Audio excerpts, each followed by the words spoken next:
welcome to Tales in the Dark. I know many of you enjoy relaxing with these videos, so I recommend turning down the volume until my voice is barely audible. It'll make the experience even more soothing. Before you close your eyes, let me know in the comments where you're listening from. Leave a like and subscribe to the channel. Over 99% of viewers aren't subscribed. It costs you nothing, but it's an enormous support for us to keep creating these relaxing stories. Thank you and enjoy listening. Story 1. The rain softly tapped against the windows of my quaint country home, crafting a mesmerizing tune that harmonized with the gentle creaking of the wooden floor beneath my steps. It was an autumn evening when reality and fantasy intertwined seamlessly, blurring the edges of perception. The leaves of the trees outside swayed in the darkness, casting elusive shadows on the cream-colored walls of the hallway through the misty glass panes. Nestled in my cherished armchair, holding a cup of now chilled chamomile tea, I absent-mindedly observed how the light from the floor lamp painted a golden halo on the ground. An air of difference lingered that night, a subtle yet persistent feeling that eluded my grasp. Perhaps it was the thickness of the air, or the profound silence of the house that seemed almost tangible. Rising slowly, I was drawn by a flicker of movement caught in the corner of my eye. The hallway leading to the bedrooms appeared elongated, as if stretching beyond its usual confines. The shadows lurking in the corners appeared denser, darker, almost imbued with life. Pausing at the threshold of the living room, I peered into the deepening darkness that veiled the hallway's end. The temperature dropped gradually as I ventured forth. The floor beneath my feet emitted unfamiliar sounds, as if I trod upon an alien surface. The ancestral family portraits adorning the walls seemed to regard me with a new intensity, their familiar faces subtly altered. Halting midway down the hallway, a peculiar scent enveloped me, an ancient aroma of musty books and damp wood foreign to my home. I turned to the window on my right, beholding the intricate patterns etched by the rain on the glass, designs that followed a cryptic yet orderly arrangement. And there I beheld it, a shadow, darker than the rest, gliding with an eerie grace along the opposing wall. It bore no connection to any visible object, possessing a solidity as if sculpted from condensed mist. Moving deliberately, almost hesitantly, it seemed to acknowledge my presence. My breath deepened, my gaze unwavering. No fear gripped me, only a sense of uncanny familiarity, as though this presence had always lingered, awaiting recognition. The shadow halted by the guest room door, assuming a vaguely humanoid form. Taking another step forward, the shadow quivered slightly, as if responsive to my proximity. The rain's murmur evolved into a constant whisper, as if conveying a message. Straining my ears, I discerned fleeting words in an unfamiliar yet strangely intelligible tongue. The air turned colder around me, though not unpleasantly so, like a cool silk embrace on a balmy summer eve. The shadow resumed its motion, gliding towards me in a fluid, slow-motion dance. I stood transfixed, observing its approach. When it neared, mere steps away, it paused. In the hush of the house, my heartbeat echoed, steady and calm. The shadow seemed to incline slightly, a silent salutation. Compelled by an inexplicable impulse, I raised my hand. The shadow mirrored my gesture, and for a fleeting moment a hand materialized from its misty form. Though no physical contact occurred, a warmth enveloped the space where our hands almost met. Then, with the same ethereal grace it appeared, the shadow began to dissipate. Like smoke carried by an imperceptible breeze, it dissolved into the air, leaving behind a lingering hint of jasmine and a profound serenity.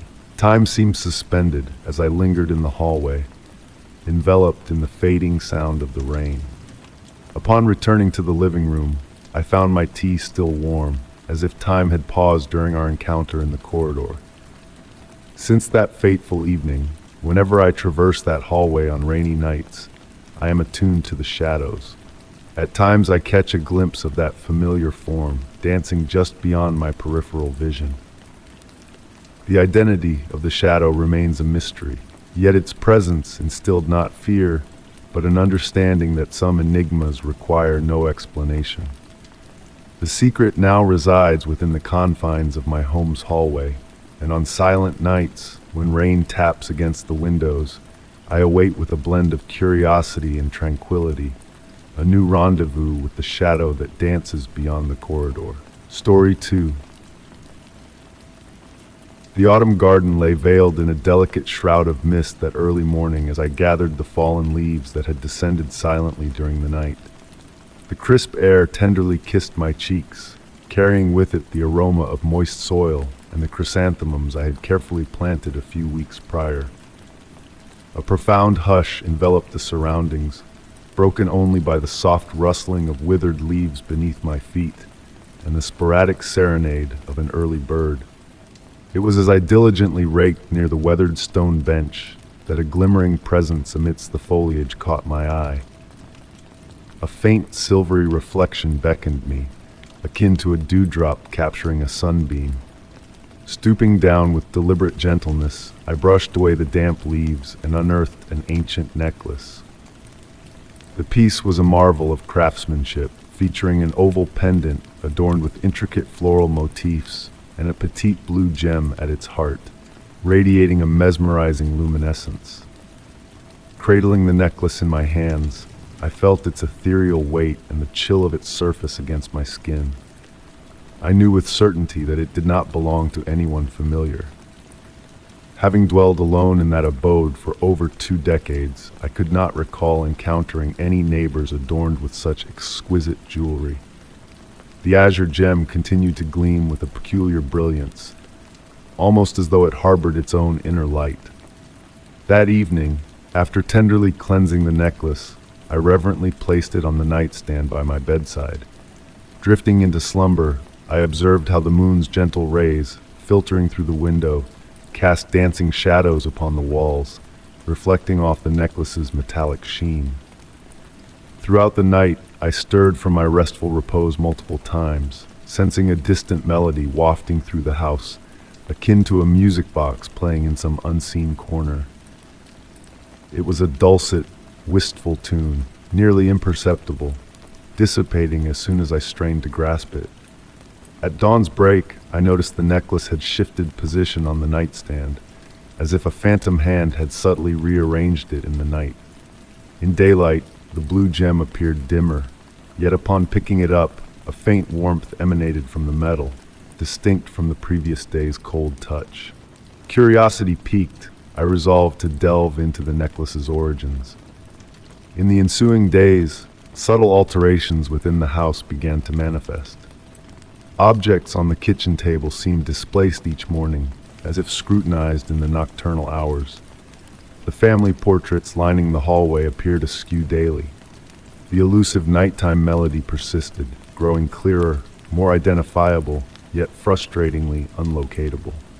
One evening, as I sat ensconced in my armchair engrossed in a tome, the necklace resting nearby on the side table, I distinctly discerned the sound of delicate footsteps descending from upstairs. The footfalls were light, akin to a child's cautious tiptoeing. Rising slowly, I ascended the stairs noiselessly, but encountered naught but silence. Yet, in the guest room repurposed as a storage space, I encountered an unfamiliar wooden box, adorned with the same intricate floral motifs as the necklace. Within the box, nestled on a faded velvet cushion, lay a photograph aged by time. It depicted a young woman adorned with an identical necklace to the one I had discovered. Inscribed on the photograph in faded ink was a date and a poignant message: to remember the happy days in the garden. From that night onward, the melodic strains of the music box became more frequent, no longer unsettling, but rather comforting. It was as though the very walls of the house were serenading a lullaby, a tender melody that enveloped the rooms during the tranquil hours of the night. Sometimes, as I lingered in the garden on autumn evenings, a fleeting figure seemed to flit among the trees, reminiscent of a memory seeking to materialize. The identity of the woman in the photograph and the mystery of how the necklace found its way into my garden remained elusive. I embraced the enigmatic presence in my life, akin to accepting the ebb and flow of seasons or the inexorable passage of time. The necklace still rests upon my nightstand, and on the hushed nights when the moon reigns supreme and the zephyr whispers through the leaves, faint laughter mingles with the music box's melody, evoking echoes of joyous days forgotten by the relentless march of time. Story 3. The winter twilight enveloped my bedroom in a soft purple glow as raindrops played a gentle melody on the window panes. A solitary candle on my antique vanity mirror, a cherished heirloom from my grandmother, cast flickering shadows that danced like ethereal spirits. The cozy aroma of burning firewood wafted from downstairs, blending with the sweet scent of melting wax to create a comforting ambience. It was in this tranquil moment of reflection that I caught sight of something out of the ordinary. While tidying my hair before the mirror, a fleeting image of a slender, tall figure seemed to glide behind me, a spectral presence moving with silent grace. Startled, I turned around, only to find emptiness in the room. Returning to the mirror, I dismissed it as a trick of light and shadow. In the days that followed, I found myself drawn to the world of reflections around me. Each polished surface seemed to hold a glimpse of that mysterious figure. The gleaming table after a thorough cleaning, the evening window glass, even the tiny rearview mirror in my car. It was as though a parallel realm of reflections existed, where this enigmatic being observed me with a quiet fascination. Featureless, yet radiating a gentle luminosity akin to silvery mist, the figure at times appeared to offer a faint smile or gesture, as if reaching out in silent communication. Rather than fear, a sense of familiarity washed over me, as if this presence had always lingered on the fringes of my awareness, waiting to be acknowledged. One serene evening, as I immersed myself in a book in my favorite armchair, the figure in the window's reflection grew clearer than ever before. Instead of vanishing upon direct gaze, it lingered, a spectral silhouette gracing the glass. A hushed rustle reminiscent of silk stirred by an invisible breeze resonated in the stillness. Intrigued, I rose and approached the window, mirroring the figure's movements on the other side. Details emerged, its attire flowing and weightless, its movements a graceful ballet in midair. A gesture extended towards me prompted an instinctive response, our hands mirroring each other in a silent dance. In that moment, a profound realization washed over me. The figure's presence ushered in a deep tranquility, softening sounds, blending colors, and slowing the passage of time. It was as though a fragment of a serene realm accompanied its appearance, where the boundaries between reality and dreams blurred. Seeking out reflections became a conscious pursuit, not driven by fear or curiosity, but by the pursuit of that serene essence the figure carried.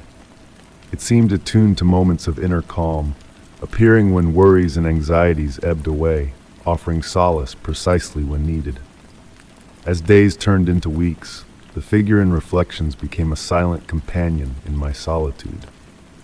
Unmoved by the quest for answers or the unraveling of its enigma, I found solace in the beauty of the mystery itself. Some enigmas, I realized, were meant to be cherished rather than unraveled. Even now, as the setting sun casts long shadows and the world hushes in twilight, I pause to seek out reflections. In those rare moments of quiet when time's to hold its breath, I catch a glimpse, a luminous figure twirling among the mirrored surfaces, a harbinger of peace, and a gentle reminder that some mysteries are best left unsolved. Story 4. The hush of the night enveloped me, broken only by the soft hum of the refrigerator and the steady tick-tock of the kitchen clock. Seated on the couch in my cozy apartment, I savored the tranquility of 2 a.m., a sacred hour when the universe felt like it belonged solely to me.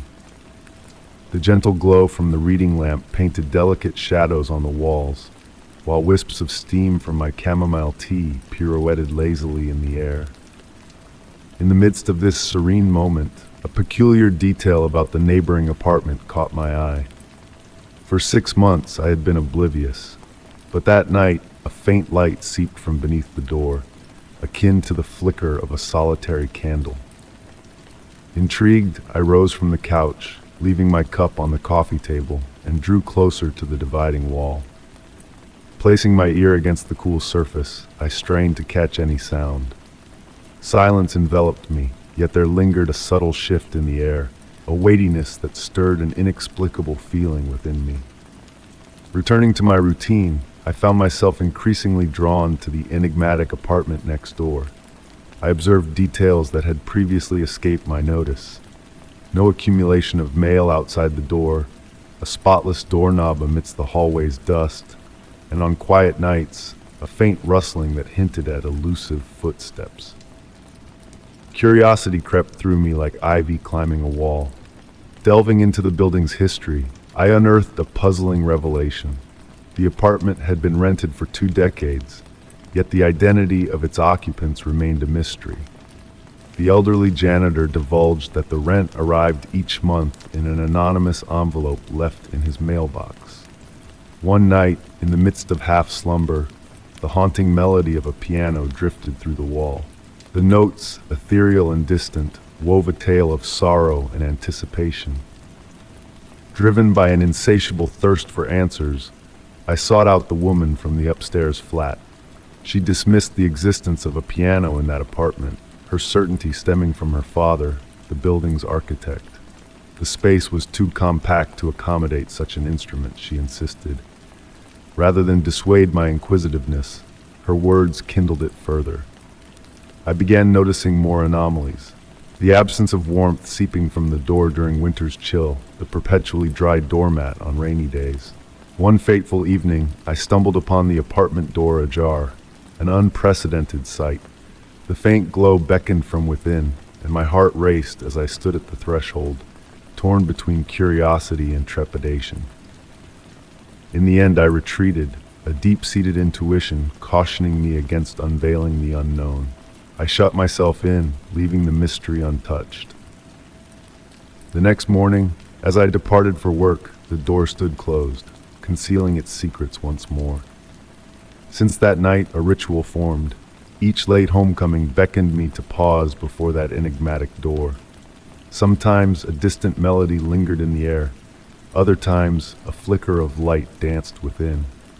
I refrained from delving deeper, finding solace in the enigma that dwelled beyond the divide. In a world fixated on explanations and classifications, is there not a sense of solace in acknowledging the existence of realms that defy comprehension? Story 5. The autumn rain whispered its descent from the sky, enveloping the world in a hazy shroud of tranquility. Midnight had crept upon me, the tendrils of my workday stretching longer into the night than usual. Each step I took on the damp pavement mingled harmoniously with the soft percussion of raindrops tapping on the metal roofs of parked cars. A symphony of nature's gentle touch. The air hung heavy with the earthy perfume that only a rainstorm could conjure, a blend of damp soil, fallen leaves, and that elusive freshness that danced on the breeze. Drawing closer to the bus stop, a solitary figure came into view. Nestled beneath the transparent shelter, they sat motionless, a silhouette cloaked in darkness. Their wide-brimmed hat cast a veil over their features, adding to the air of mystery that surrounded them. What struck me immediately was the anomaly of their dry coat, untouched by the cascading rain. Pausing a few paces away, I observed in quiet curiosity the dim street lamp casting eerie shadows that seemed to dance around the figure, blurring their form like a mirage. The rain's melody softened in their presence, cocooning us in a bubble of unnatural quiet. Glancing at my phone, I noted there were still 20 minutes until my bus arrived. With cautious steps, I sought refuge under the shelter, drawn to the enigma that sat beside me. The stranger remained unmoving, unaware of my presence. Seating myself at the opposite end of the bench, I couldn't help but notice another peculiarity. The raindrops, as if repelled by an unseen force, diverted their path near the stranger, accompanied by a subtle hiss as they drew near. Time dragged on, each minute stretching like taffy. Attempting to distract myself with my phone, I found my gaze repeatedly drawn back to the mysterious figure. A flicker of movement caught my eye, a subtle shift of their head as if observing a hidden world beyond my sight. A gust of wind swept through, causing the street lamp to sway, casting deeper shadows. In that fleeting moment, the stranger turned towards me, revealing only two gleaming points of light beneath the hat's brim, akin to moonbeams on a tranquil pond. My pulse quickened, a steady thrum in my chest. Curiosity outweighed fear, anchoring me to my seat. Slowly, the figure returned to their initial position, the moment passing like a wave receding from the shore. The distant rumble of the bus heralded its arrival, headlights piercing the darkness, casting elongated shadows on the glistening pavement. Rising swiftly, I stole a glance back at the bench, only to find it vacant. The stranger had vanished without a trace, leaving behind a whisper of mystery in the rain-kissed air. Boarding the bus, legs trembling slightly, I chose a seat near the driver, stealing one last look out the fogged window. The shelter stood empty, yet for an instant I fancied I saw a shadowy figure melding into the rain, dissolving like smoke in the wind. In the days that followed, each nocturnal bus ride carried a subtle shift. The street lamp's glow dimmed, and the rain sang with an eerie resonance, as if the very air retained the essence of that enigmatic presence. Though the stranger never crossed my path again, on rainy nights I couldn't help but notice certain raindrops falling askew, a silent reminder of that fleeting encounter. Story 6. The grandfather clock in my study tolled midnight with its deep, familiar resonance, each chime spreading through the hushed air like gentle ripples on a serene pond. Nestled in my weathered leather armchair, a tired book lay upon my lap, its pages whispering tales of forgotten worlds. Outside, the rain whispered its soft melody against the window panes, a lullaby for the weary night. The old house murmured softly around me, its ancient timbers settling into the embrace of darkness.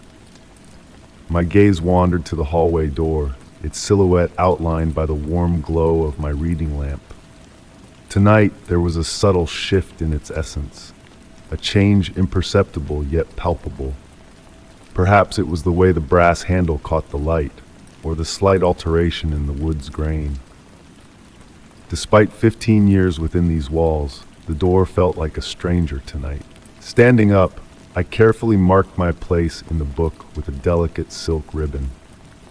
The floor underfoot was cool, a ghostly chill seeping through my slippers.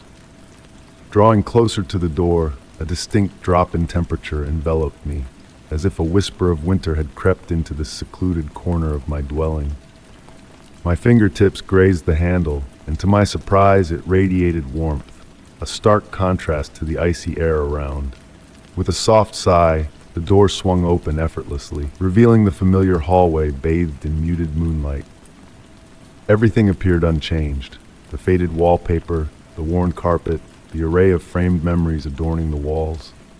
Dismissing my unease as mere fancy, I shut the door with a gentle click, returning to my seat.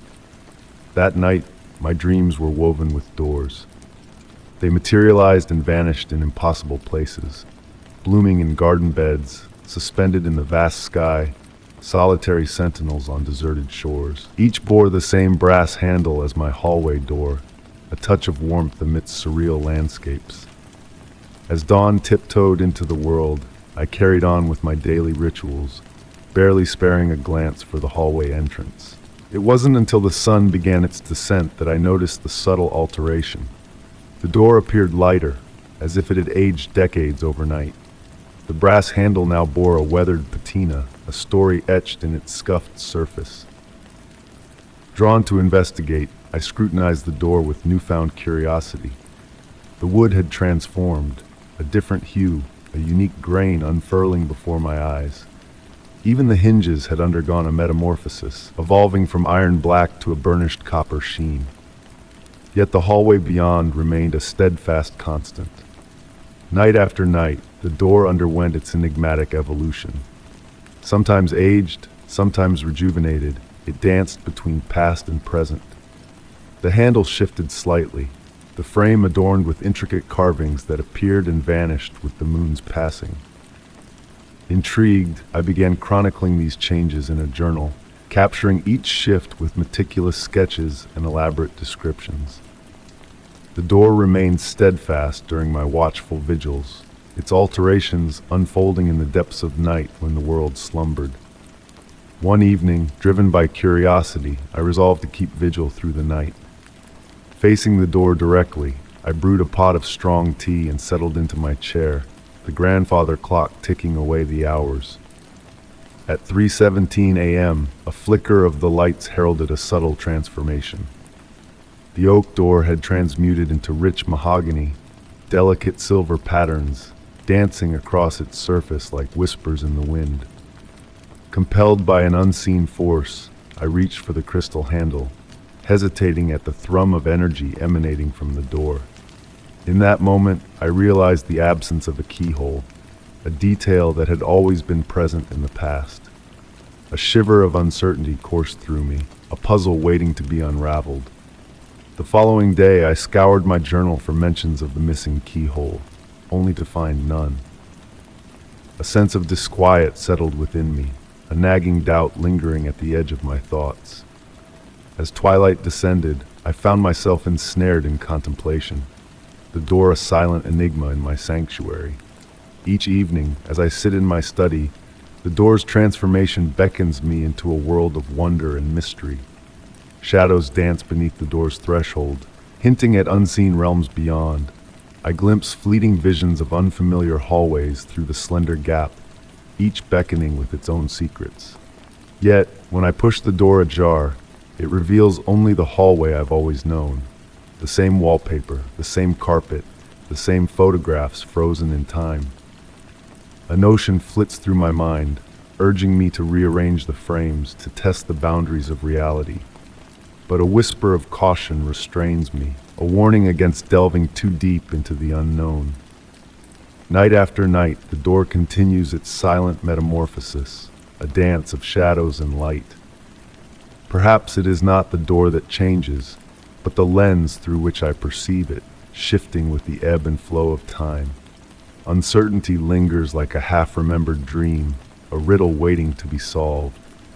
As the grandfather clock tolls midnight and the rain taps a soothing melody against the windows, I find solace in the quiet anticipation of the door's next transformation.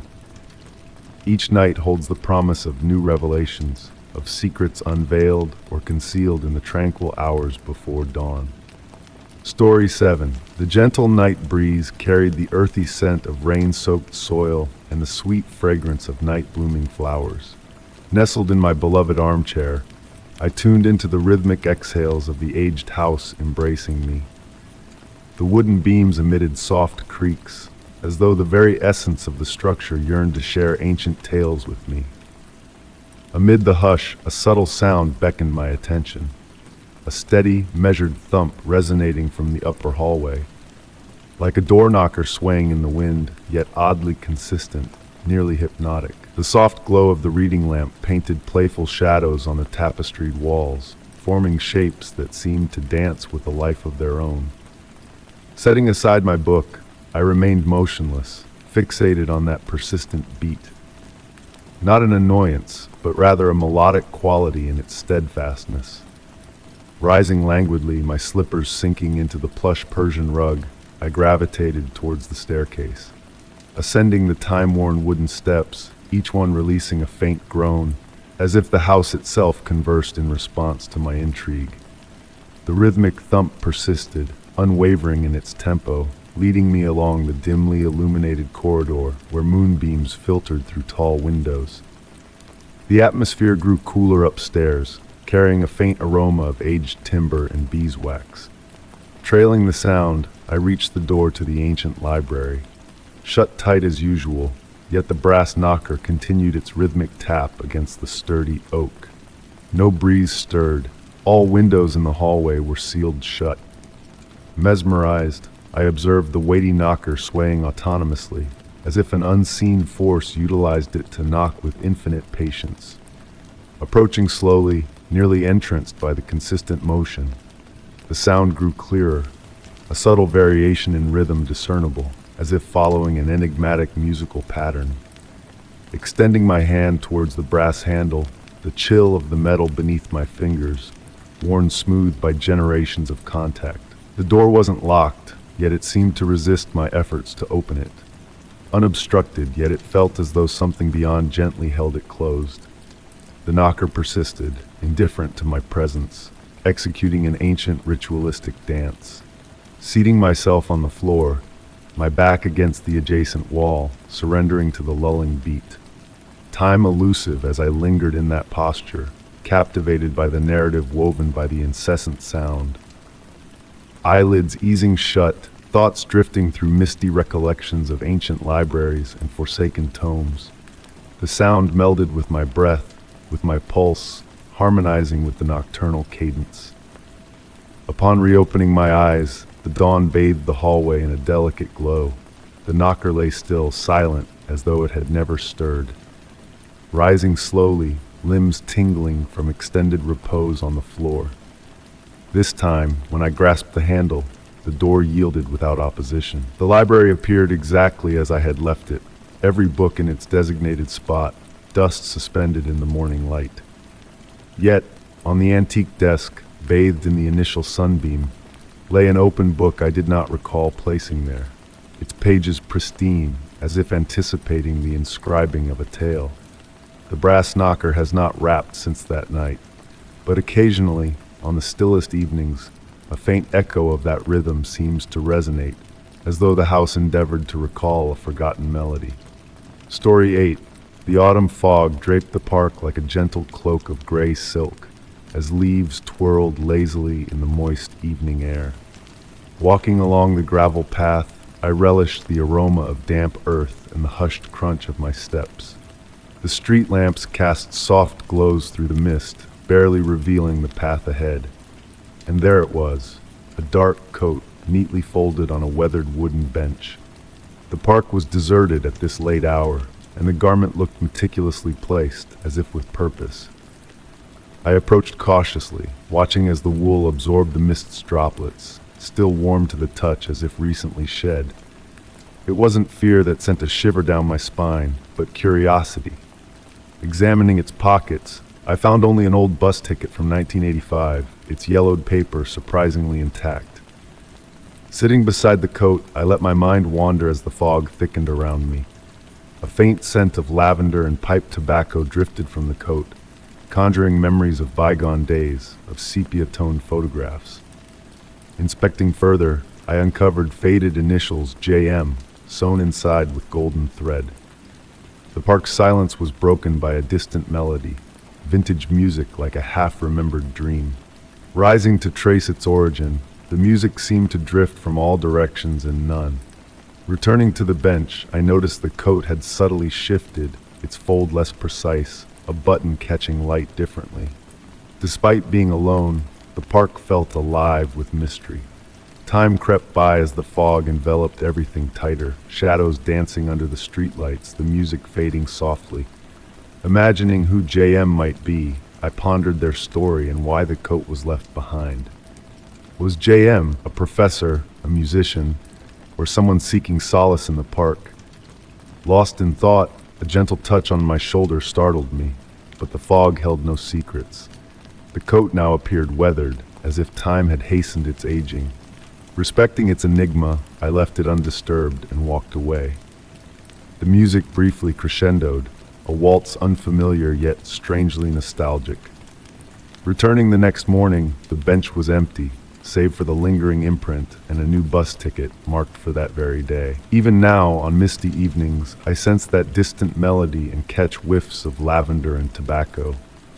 Sometimes, amid the swirling mist and flickering lights, I glimpse the silhouette of a refined figure strolling away in the park, only to vanish into the dancing leaves when I try to focus. Story 9. The November breeze gently danced with the dried leaves scattered across the driveway as I gazed at the silhouette of the forsaken mansion standing proudly against the dreary sky. Locals referred to it as the house that time forgot, a misnomer of sorts, for once upon a time, a soul did dwell within those walls. Yet the memory had faded into obscurity. As I approached the weathered gate, the touch of the cold, wrought iron sent shivers down my spine. The air carried a distinct scent of moss and damp stone, adding to the eerie ambience. The neglected garden was a labyrinth of overgrown brambles and nettles intertwined with the cracked walls, yet amidst the neglect, a sense of poignant grace lingered around the mansion. In my capacity as a real estate agent, I was tasked with conducting an initial assessment of the estate. The current owner, an elderly gentleman residing abroad, had never set foot on the premises. Inherited from a distant relative, he sought to divest himself of the property. As I ventured through the unkempt garden, a peculiar discovery caught my eye. Amidst the weeds, faint trails seemed freshly etched, hinting at recent activity. But who could it be? The neighbors insisted that no one ventured onto the grounds. The front door yielded with a soft groan, revealing an interior cloaked in a bluish haze filtering through the closed shutters. The air inside was dense, laden with dust and the faint essence of aged wood. Each step on the creaking floor echoed through the main hall as I explored. Furniture draped in yellowed sheets loomed like spectral beings in the dim light, their shapes hauntingly preserved. Enormous veiled mirrors on the walls played tricks with the light, casting ethereal reflections that seemed to shift and dance. Ascending the stairs, my hand grazed the polished wooden handrail, polished by a myriad of hands long gone. The corridor on the upper floor, lined with closed doors, beckoned me to unveil the mysteries within. Each room I entered, capturing its essence through photographs for the appraisal, revealed a barren space frozen in time, save for a few shrouded remnants of furniture. It was in the final room that a subtle disturbance caught my attention.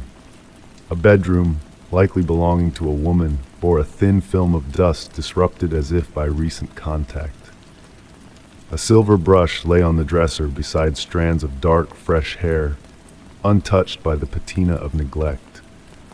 My heart quickened as I noticed the immaculately arranged bed, its lace coverlet bearing a faint impression as if someone had just sat there.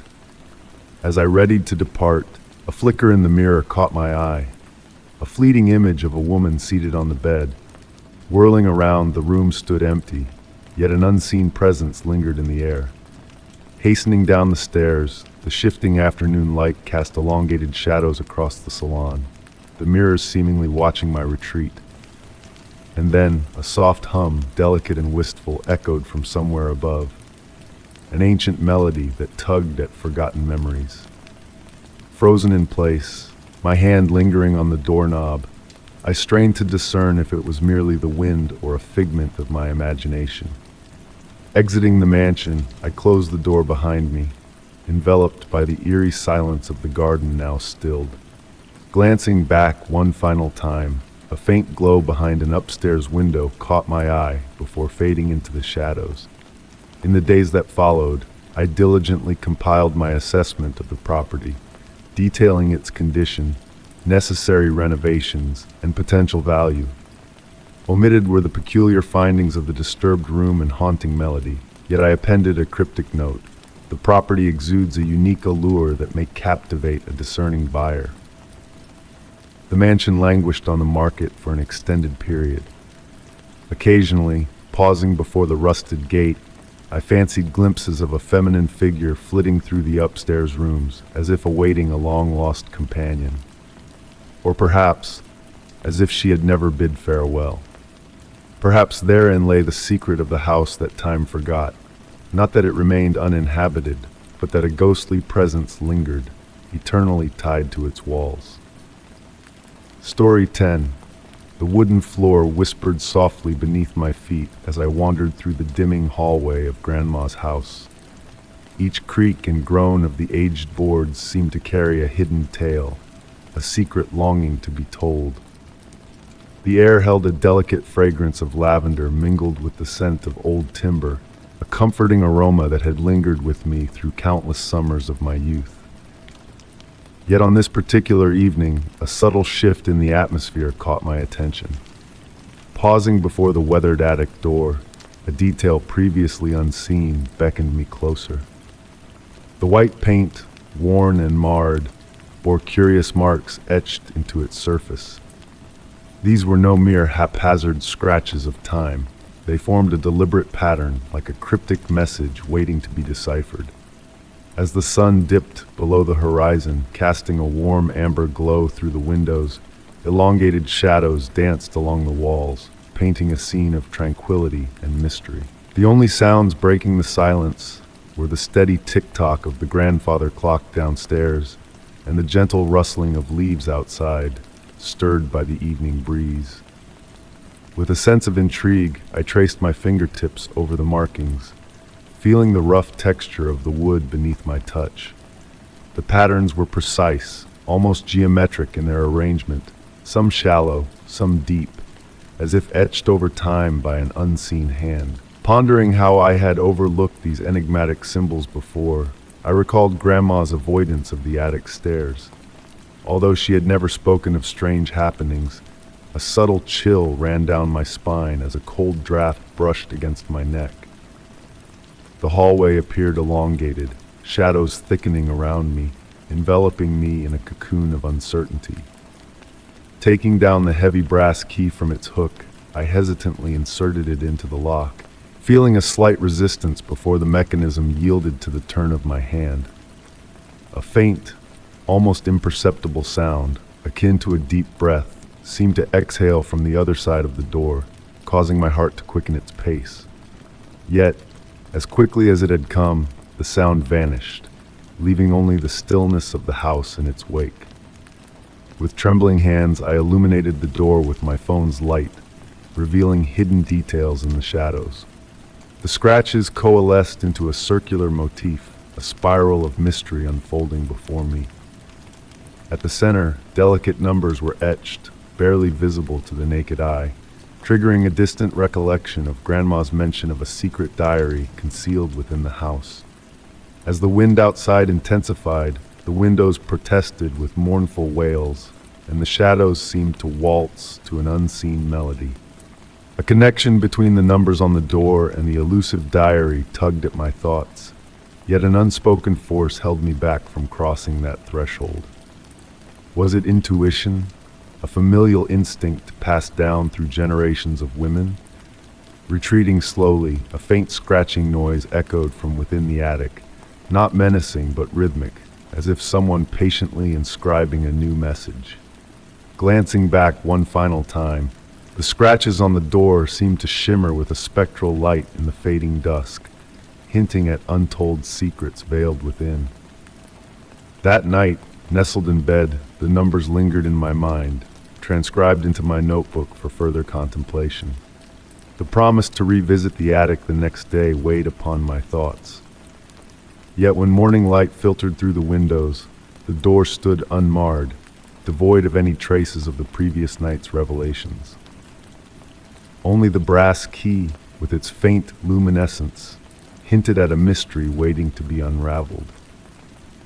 Since that evening, every return to Grandma's house led me to pause before the attic door, where fleeting glimpses of the markings and whispers of a breath from beyond teased my senses. However, the door remained unopened, for some enigmas are best left undisturbed, safeguarded in the hushed embrace of an ancient abode and the memories of those attuned to its silent murmurs. Story 11. The gentle pitter-patter of raindrops on the roof created a soothing melody as I settled in for another quiet evening at my secluded country abode. The droplets cascaded down the window, tracing sinuous patterns that swayed in the flickering candlelight I had kindled to stave off encroaching darkness. A soft breeze wafted through the garden, causing the leaves to rustle in a natural lullaby. Nestled in my cherished armchair, cradling a warm cup of tea, I idly observed the tendrils of steam twirling gracefully in the air. The house murmured its usual symphony, the faint creak of aging wood, the rhythmic ticking of the pendulum clock in the entryway, the gentle whistle of the wind sneaking through crevices. Everything appeared ordinary, yet an intangible unease began to stir within me, disrupting the tranquility of the evening. As I savored my tea, a peculiar sight caught my eye. The upstairs bedroom window, reflected in the hallway mirror, emitted an unusual glow, akin to a candle flickering within. However, I knew for certain that no light illuminated that room.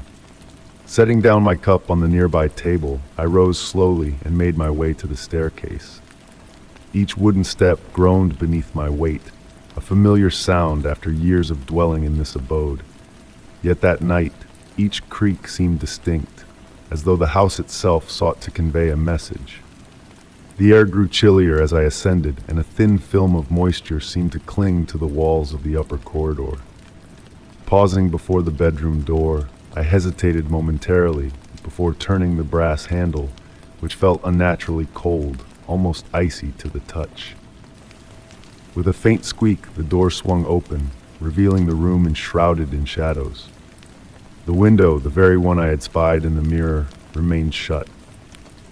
However, to my astonishment, the lock began to shift on its own, inching open slowly, as if guided by invisible hands. The gradual movement of the window defied explanation, the breeze entering insufficient to prompt such action. The air that infiltrated carried a sweet, ancient fragrance, reminiscent of dried blooms and aged timber. Approaching cautiously, I watched as raindrops trickled into the room, forming small pools on the wooden sill. To my amazement, the drops did not fall in the usual downward path, but pirouetted in the air, swirling in circular patterns before alighting gently on the floor. Amid this inexplicable display, my gaze was drawn to a movement on the window pane. Invisible fingers appeared to inscribe words on the misty surface, the letters materializing slowly, yet remaining too blurred to decipher. The curtains stirred softly, though no draft stirred the air, their motion akin to the serene, deep breaths of a slumbering figure.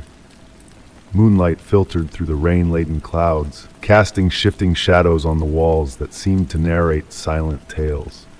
Reaching out a hand toward the glass, I felt the cool exterior breeze graze my fingers. Just as my fingertips neared the window, it closed gently, mirroring its earlier unhurried motion. The lock clicked softly, and the ancient aroma that pervaded the room began to dissipate. I stood transfixed for moments on end, enveloped by the continued patter of rain outside.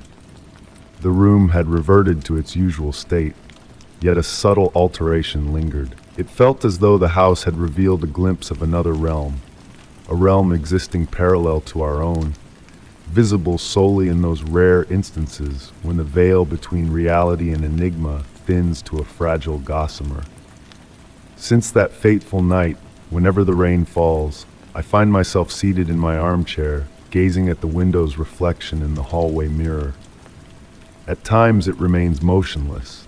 On other occasions it opens gradually, a silent ritual that has woven itself into the fabric of my existence. The origin of this phenomenon eludes me, yet I have come to embrace it as a facet of the enigma that enshrouds my abode, a clandestine bond shared solely between myself and these ancient walls. And on the stillest of nights, when the wind whispers through the trees and the rain descends softly, I almost sense a familiar presence overseeing me, a hidden guardian choosing to inhabit this space alongside me, manifesting through a window that opens of its own accord. Story 12. In the hush of the night, my footfalls reverberated through the ancient wooden corridor. Each step I took caused the floorboards to sigh beneath me, weaving a familiar tune with the gentle patter of rain on the window panes.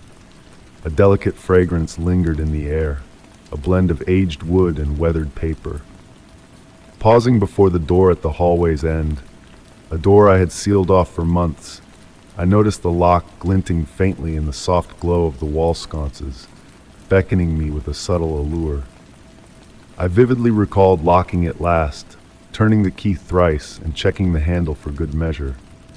It was a routine that brought me comfort, a ritual of security. Yet, on this particular evening, a subtle shift hung in the air. A chill seemed to emanate from around the door, and a fine film of dust had settled on the brass handle, forming intricate patterns that caught my eye. Drawing closer, I observed the dust arranged in concentric circles, almost as if invisible fingers had traced them. The door's surface radiated a faint warmth, detectable only by the touch of my palm. A strange occurrence, considering the room had remained shut with no source of heat within. Pressing my ear against the wood, I strained to listen. Within the profound silence, a faint sound reached me, akin to the gentle breaths of a slumbering soul. Retrieving the key from my robe pocket, I found it curiously warm to the touch. With deliberate care, I inserted it into the lock, aiming for silence. The key glided in effortlessly, yet when I attempted to turn it, a resistance met me, as though the lock had been tampered with from within. My heart quickened its pace within my chest, not out of fear, but a blend of curiosity and anticipation, akin to the brink of a significant revelation. Trying the key in the opposite direction, it yielded smoothly, emitting a soft click. As the door swung open, a wave of warm, fragrant air embraced me, reminiscent of freshly brewed vanilla tea. Moonbeams filtered through sheer curtains, casting a silvered aura upon the room. Everything appeared as I remembered, yet subtly altered. The books on the shelves seemed rearranged in cryptic patterns, the velvet armchair positioned nearer the window, an empty porcelain cup resting on the side table, a detail I didn't recall leaving behind. Approaching the mahogany desk, my fingers traced the uneven layer of dust, hinting at vanished inscriptions. Beside the inkwell lay a yellowed sheet of paper, bearing a single sentence inscribed in a script resembling mine, though unfamiliar. It read, "Time flows differently here." As I absorbed those words, I realized my breath had synchronized with the gentle sway of the curtains, devoid of any breeze. The room's silence pulsated, alive with whispers too faint to discern. Nestling into the plush velvet of the armchair, I gazed at the room's reflection in the window, momentarily catching a blurred figure moving in the shadows behind me, only to find the moon's reflection dancing playfully. A fleeting sense of displacement washed over me, as if every object had subtly shifted. The once cool cup now radiated warmth, wisps of steam spiraling upwards. Rising from the chair, I felt the weight of enigma shroud the room. Soundlessly, I treaded back towards the door, my steps unheard upon the wooden floor. Pausing at the threshold, I cast a final glance. The room exhaled softly, akin to a slumbering entity. Gently shutting the door and turning the key, the conclusive click resonated like a lullaby in the hallway's silence. Since that night, a hint of vanilla tea lingers in the air as I pass by, accompanied by the ghostly rustle of unseen pages turning. The door remains closed, guarding its mysteries, secrets best left undisturbed in the sanctuary of silence. Story 13. The November rain softly tapped against the windows of Grandma Rose's attic, crafting a gentle melody that wove a sense of tranquility around me. I had returned to that sacred space after a long absence, drawn to sift through her belongings now that she had departed. The scent of aged wood and weathered books lingered in the air, mingling with the soft twilight seeping through the half-opened shutters, casting flickering shadows upon the vintage wallpaper. Nestled in a forgotten corner, veiled by a thin layer of dust, I discovered Grandma's cherished brass record player, gleaming like a polished mirror. It stood as a relic of a bygone era, its ornate mechanical arm adorned with delicate floral patterns, the turntable immaculately preserved. Beside it, a collection of vinyl records, each snugly housed in cardboard sleeves weathered by time. As my fingers skimmed over the records, they paused upon one in particular. Its cover was plain white, devoid of title or author, save for a delicate golden border that shimmered in the dim light. A record unknown to me, though I had memorized every piece in Grandma Rose's collection. Driven by an insatiable curiosity, I resolved to play it. With a soft, familiar hum, the record player stirred to life. Placing the mysterious record upon the turntable, I lowered the arm.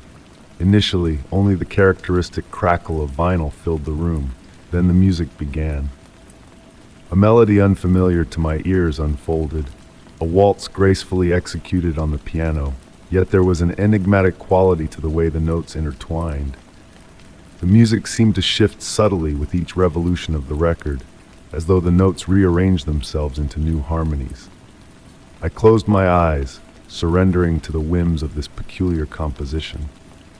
Amidst the music, I fancied catching a whiff of jasmine, Grandma Rose's beloved flower, though it was the heart of winter. When I opened my eyes, the shadows in the room moved in an otherworldly manner, no longer tethered to the natural cadence of twilight, but swaying to the rhythm of the mysterious melody. Before me, upon the wall, a figure materialized, its silhouette dancing with ethereal grace despite my solitary presence. The waltz persisted, and within the piano's notes I discerned a familiar sound, a soft laughter, unmistakably Grandma Rose's, as clear as memory. A sensation, not of fear, but of a wistful wonder, cascaded down my spine. Rising from the armchair, I approached the window. In the glass's reflection, the room behind me unfolded, yet for a fleeting moment, I glimpsed Grandma Rose, resplendent in her favorite gown, twirling at the heart of the attic. When I turned around, the room stood empty. The record spun on until its final note dissolved into silence, leaving a transformed ambiance in its wake. The space felt warmer, more animated, as if that fleeting musical interlude had roused slumbering memories within the very walls. That night, as I returned the enigmatic record to its white sleeve, a detail caught my eye, a date inscribed in Grandma Rose's elegant handwriting, her wedding day. Beneath it, in nearly imperceptible script, a message: music is the key to our most cherished memories. Since then, each visit to the attic entails a search for that elusive record. Sometimes it reveals itself readily, while other times it hides amidst the rows of vinyls. And every time I play it, the melody shifts ever so slightly, as if containing infinite variations of the same recollection. I have pondered whether it was a gift for Grandma Rose or something more mystifying. Yet one certainty remains. On those rainy evenings, when the record player spins its enigmatic tune, the attic brims with an understated enchantment, blurring the line between past and present, reality and memory, akin to the delicate paper of an aged photograph. Perhaps in those fleeting moments, Grandma Rose dances on, eternally youthful, eternally joyful, in an unending waltz. Story 14. Night draped its silent veil over the house, as the wind whispered softly through the leaves of the ancient tree in the garden. Nestled in the armchair of my bedroom, I observed the shadows waltzing on the walls in the flickering lamplight. It was that mystical hour when slumber beckoned, yet an unusual resistance to Morpheus's embrace had taken root within me. The cause was clear. A recurring dream had been haunting me with eerie precision for weeks on end. The room's warmth and the steady cadence of the old pendulum clock coaxed me into a tranquil state. My gaze settled upon the open diary resting on the desk, its pages meticulously chronicling every facet of the recurring dream. My tidy script detailed a consistent sequence: a spiraling staircase of gray stone delving into the depths, the distant melody of water droplets, and a grand wooden door adorned with enigmatic symbols. As I perused the entries, a previously unnoticed detail caught my eye. In each iteration of the dream, the temperature seemed to plummet gradually as I descended the staircase. My fingers grazed the chilly stone, and my breath materialized in the air, forming delicate wisps of vapor. Yet what made the dream truly peculiar was the unwavering sense of recognition that accompanied me, as though the staircase led to a place familiar to my soul, despite never setting foot there in reality. The door at the staircase's base remained shut, Yet with each passing night, I inched closer to deciphering the intricately carved symbols. They were fluid forms that seemed to shift under my scrutiny, almost as if they possessed a life force. In the dream, my fingertips traced the contours of these enigmatic symbols, and with each touch, a subtle vibration rippled through the wood, as though the door itself pulsed with breath. That night, as I readied myself for slumber, a curious object caught my attention in the room. Resting on the nightstand beside the lamp was a small artifact I did not recall ever seeing before. An ancient bronze key, its embellishments oddly reminiscent of the symbols adorning the door in my dreams. Curiosity piqued, I lifted the key, taken aback by its weight and the chill it exuded. Though its origin eluded my memory, its presence felt strangely natural, as if it had always been intertwined with my existence. Settling into bed, I clutched the key firmly in my hand, its substantiality a grounding reminder of reality amidst the realm of dreams. As sleep embraced me, a premonition whispered that this night held a departure from the norm. The dream unfurled as usual, the spiral staircase, the dripping echoes, the air growing colder with each descending step. Yet this time, upon reaching the door, the key in my grasp thrummed faintly, resonating with the symbols etched into the wood. Drawing the key towards the door, I discerned for the first time a discreet lock nestled among the engravings. With a steady pulse in my chest, I inserted the key. The mechanism yielded to my touch with a soft, melodious click, akin to an ancient, forgotten tune. The door creaked open gradually, revealing not another chamber, but a mirror reflecting the staircase behind me. In the mirrored image, however, the steps ascended instead of descended. I awoke in my room to the gentle light of dawn filtering through the curtains. The key lingered in my palm, now imbued with a warmth that felt almost sentient. Upon the open diary on the desk lay a new page inscribed not in my hand, but in characters resembling the symbols on the door, their shapes undulating like waves on an inky sea. Since that fateful night, the dream has not revisited me. The key rests upon my nightstand, and on hushed evenings, I swear I sense a faint vibration emanating from it. I often contemplate what awaits at the apex of that mirrored staircase, and ponder whether one day I shall summon the courage to ascend it. For now, I content myself with observing the symbols in the diary, their dance unfolding in the shadows of the night, narrating a tale that perhaps my spirit is not yet prepared to comprehend. Story 15. The gentle cadence of raindrops tapping against my window had become a familiar companion during my late-night writing rituals. Each droplet followed a shimmering path down the glass, weaving an ever-evolving tapestry of liquid light. In the soft amber glow of my desk lamp, a cozy sphere enveloped me, while the rest of the room cradled itself in soothing darkness. It had become a habit to trace the rain's journey, finding stories within their meandering trails. Yet this night, a subtle shift caught my attention. The water seemed to flow in curious patterns, as if guided by an invisible hand. Initially, I dismissed it as a trick of the weary mind. The gentle patter of rain had nearly lulled me into that tranquil realm between consciousness and dreams. However, as I continued to observe, the peculiar formations grew more defined. Droplets avoided certain areas on the glass, leaving dry patches that slowly outlined a figure. Holding my breath, I leaned in closer. The reflection not only mirrored the rain, but also captured the dim interior of my room behind me. Within that layered reflection of glass and water, something peculiar about my own image caught my eye. It appeared slightly out of sync with my movements, as if echoing them with a fraction of delay. The soft murmur of rain intensified, filling my senses with its melodic whispers. I stood transfixed as my reflection's hand reached out to touch the glass, mirroring a motion my own hand had not made. The gesture flowed gracefully, akin to a dancer following steps unknown to me. A gentle warmth enveloped me, juxtaposed against the cool air near the window. The features of my reflection began to shift, undergoing subtle changes that rendered it both recognizable and alien. The eyes that met mine held a depth unknown to my own, a wisdom spanning epochs. Frozen in place, I watched as my reflection continued its subtle metamorphosis. It transcended gender, age, becoming an embodiment of timelessness. The rain wove intricate patterns around it, a silver frame defying gravity. A flicker of my desk lamp momentarily dimmed the room. In that fleeting darkness, a presence brushed against me, tender as a mother's caress.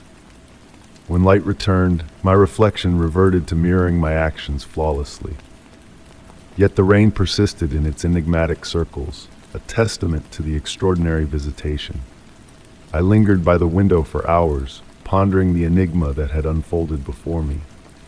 The lingering presence felt akin to a cherished melody, neither ominous nor intrusive.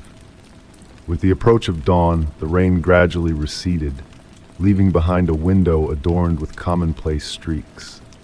Now, on rainy nights, I find myself drawn to that window, pen and paper forgotten on the desk. Sometimes, under the perfect conditions, when rain forms a flawless mirror, I glimpse that other self observing me through the glass. There exists a silent understanding between my reflection and I, acknowledging that certain mysteries are meant to be felt rather than deciphered. The rain continues its descent, each drop carrying the promise of another encounter. In those moments of watching and being watched, I wonder if in another realm, another iteration of myself sits by their own window, yearning to catch a glimpse of my world through the silver threads of rain. Story 16. The autumn fog draped the streets like a soft gray blanket, transforming each streetlight into a hazy halo in the stillness of the night. It was a late hour as I made my way home, weary from a long day's work, when I first caught sight of it, a pair of headlights piercing through the mist, trailing behind me at a fixed distance. There was a subtle unease that crept into my thoughts, a whisper of suspicion nudging me to take notice of the peculiar way the car behind me mirrored my every move, like a shadow in the night. The gentle hum of the engine trailing me was a steady presence, matching the cadence of my journey with eerie precision. Whenever I slowed down, it slowed down. And when I picked up speed, it did the same. Peering through the rearview mirror, all I could discern was a dark outline, a sedan perhaps, with headlights that gleamed like vigilant eyes never once averting their gaze from me.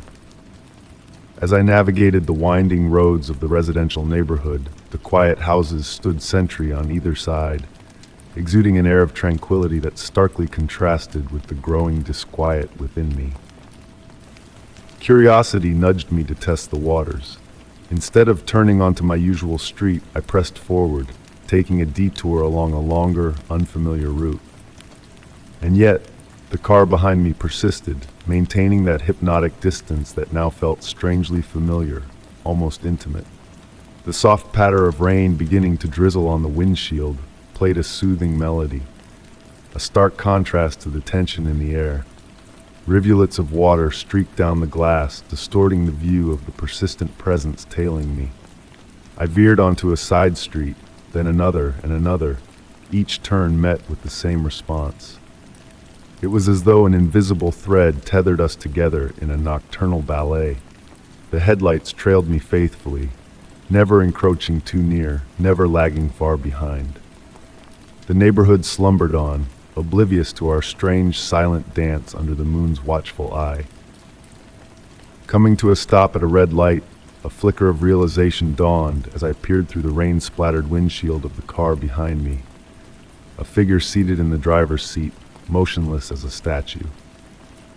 Deciding it was time to return home, I pulled into my driveway and killed the engine.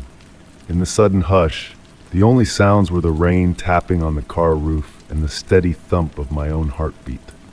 Glancing in the rearview mirror, I watched as the car eased to a stop several yards away, its headlights casting a soft glow. Minutes stretched into eternity, the night holding its breath. And then, gradually, the headlights dimmed, plunging the street into darkness, yet the silhouette of the vehicle remained discernible. Summoning my courage, I stepped out into the rain, shielding myself with my jacket. But as I turned to gaze back, the street lay deserted. Not a trace remained of the car that had trailed me through the labyrinth of night streets. Since that fateful night, each drive after dusk finds me stealing glances at the rearview mirror more frequently than before. And on misty evenings when the fog descends thickly, I swear I glimpse those familiar headlights in the distance, patient, ever waiting. I often wonder if that elusive car still prowls the night, following another unsuspecting soul, or if it bides its time, poised to rejoin me in a dance through the nocturnal tapestry of the city's streets. Story 17. The rain descended with a mesmerizing cadence upon the rooftop of the house, crafting a natural symphony that enveloped the stillness of the night. Nestled in my cherished armchair, cradling a cup of now cool chamomile tea in my hands, I found myself idly entranced by that soothing melody when a peculiar anomaly seized my attention. A faint, nearly imperceptible sound intertwined with the pitter-patter of the rain, delicate footsteps that appeared to originate from the basement below. Initially, I dismissed it as the routine settling of the house. Aged dwellings possess their own voice, a unique mode of communication through groans and whispers. Mine was no exception, particularly on damp nights when the wooden structure would subtly expand with moisture. However, this time, there was an uncanny quality to the manner in which those sounds materialized, as if adhering to a specific cadence, a rhythm that eerily echoed human footsteps. With deliberate movements, I rose from the armchair, setting the cup down on the petite table beside me. The wooden floor beneath my feet exuded a faint warmth, a residual echo of the day's warmth. As I drew near to the basement door, I discerned a gradual chill pervading the air, akin to an icy breath ascending from the stairwell. The brass handle, when gripped, felt unexpectedly frigid, and the ensuing click of the mechanism reverberated through the hush of the house. The staircase spiraling downward was shrouded in darkness, punctuated only by a feeble bluish glow filtering through the modest skylight. Step by cautious step, I descended, my own footfalls melding with the enigmatic ones I had earlier perceived. The distinctive scent of the basement, a melange of aged timber, musty earth, and a nebulous essence, intensified as I ventured downward. Within the basement, shadows cavorted upon the walls whenever lightning briefly illuminated the skylight. Laden shelves adorned with antiquities cast contorted silhouettes that seemed to sway in synchrony with the rain's rhythm. It was then that I espied something out of the ordinary. Etched upon the dust-laden floor were footprints. Yet these were no ordinary imprints. They resembled faint moisture trails, as though an individual with damp soles had paced in circles at the room's center. I approached the footprints with caution, endeavoring to decipher their origin. The skylight remained intact, devoid of any signs of water seepage. While scrutinizing those enigmatic markings, a subtle motion in the peripheral darkness seized my attention. In the shadowiest recess of the basement, where light dared not tread, a presence appeared to stir languidly. My heartbeat quickened, not out of fear, but a blend of curiosity and an inexplicable sense of recognition. Inch by inch, I advanced toward that obscure corner, the frigidity of the air intensifying. The footsteps I had heard from above resurfaced, yet this time it was evident they emanated from all directions, as though an unseen entity traversed every inch of the chamber simultaneously. It was in that moment of realization that a peculiar insight dawned upon me. The footprints on the floor were not haphazardly scattered. They delineated a deliberate configuration, a spiral converging toward the room's nucleus. And as my gaze traced that spiraling path, I discerned that the freshest footprints, those nearest to the core, remained moist, as if freshly imprinted. Motionless, I stood for what felt like an eternity, observing those traces as they gradually dissipated, evaporating into the frosty basement atmosphere. The sound of footsteps dwindled, eventually melding into the persistent patter of the rain outside. Upon ascending the stairs once more, a peculiar serenity accompanied me, as though I had borne witness to an ancient and enigmatic ritual, an age-old ceremony that had unfolded in the house's depths since time immemorial. That night, as I readied myself for slumber, I realized that the rain's melody upon the rooftop had assumed a different essence. It was no longer a random cascade of droplets, but appeared to echo the same cadence as the footsteps I had encountered below. Drifting into sleep with that haunting melody in my ears, I pondered whether the footsteps would revisit the subsequent night, and whether I would summon the courage to linger long enough to unveil the enigma behind those mysterious footprints in the dust.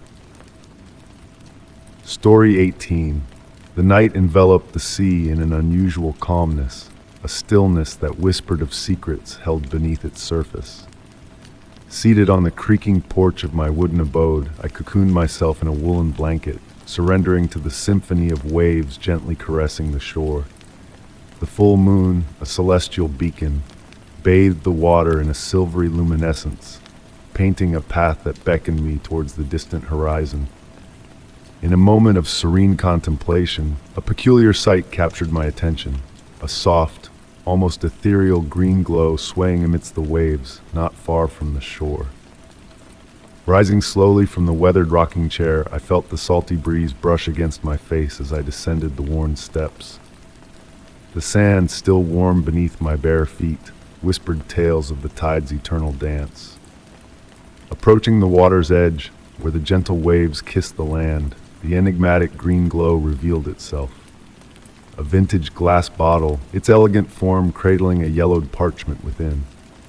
With careful hands, I lifted the weighty bottle, its surface obscured by a patina of salt, yet shimmering in the moonlight like a vessel of dreams. The cork stopper, sealed with aged black wax, bore witness to the passage of time, cracked but resilient. Peering through the glass, I beheld a mesmerizing display of tiny crystalline formations, each sparkling like celestial remnants suspended in a timeless embrace. Returning to the porch, the flickering light of an oil lamp cast a warm glow upon my discovery.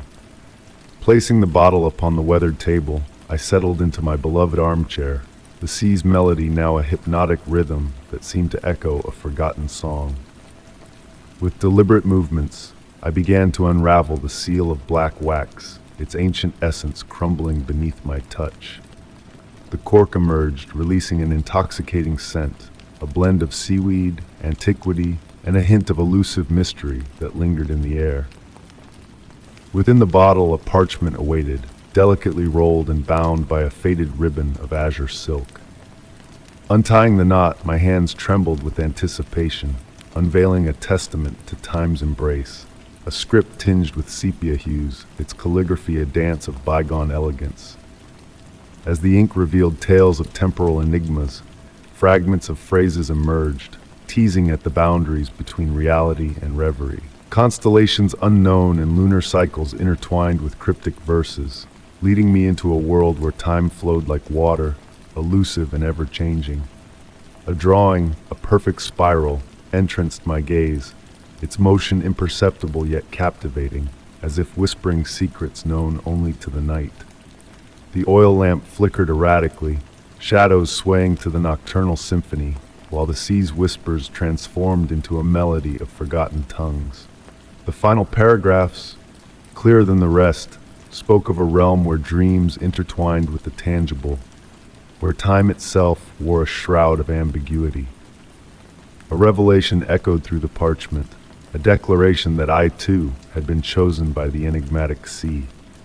Gazing beyond the page, the moon's radiance intensified, casting a geometric spell upon the waters below. The bottle, now aglow with that ethereal green light, pulsed rhythmically, as if echoing the heartbeat of a slumbering world. Carefully resealing the message within its glass confines, I left the cork aside, drawn to the ocean's embrace. Pondering the mysteries that lay hidden beneath the waves, I pondered if others had felt the same silent call, if they too had glimpsed the veiled truths whispered by the sea.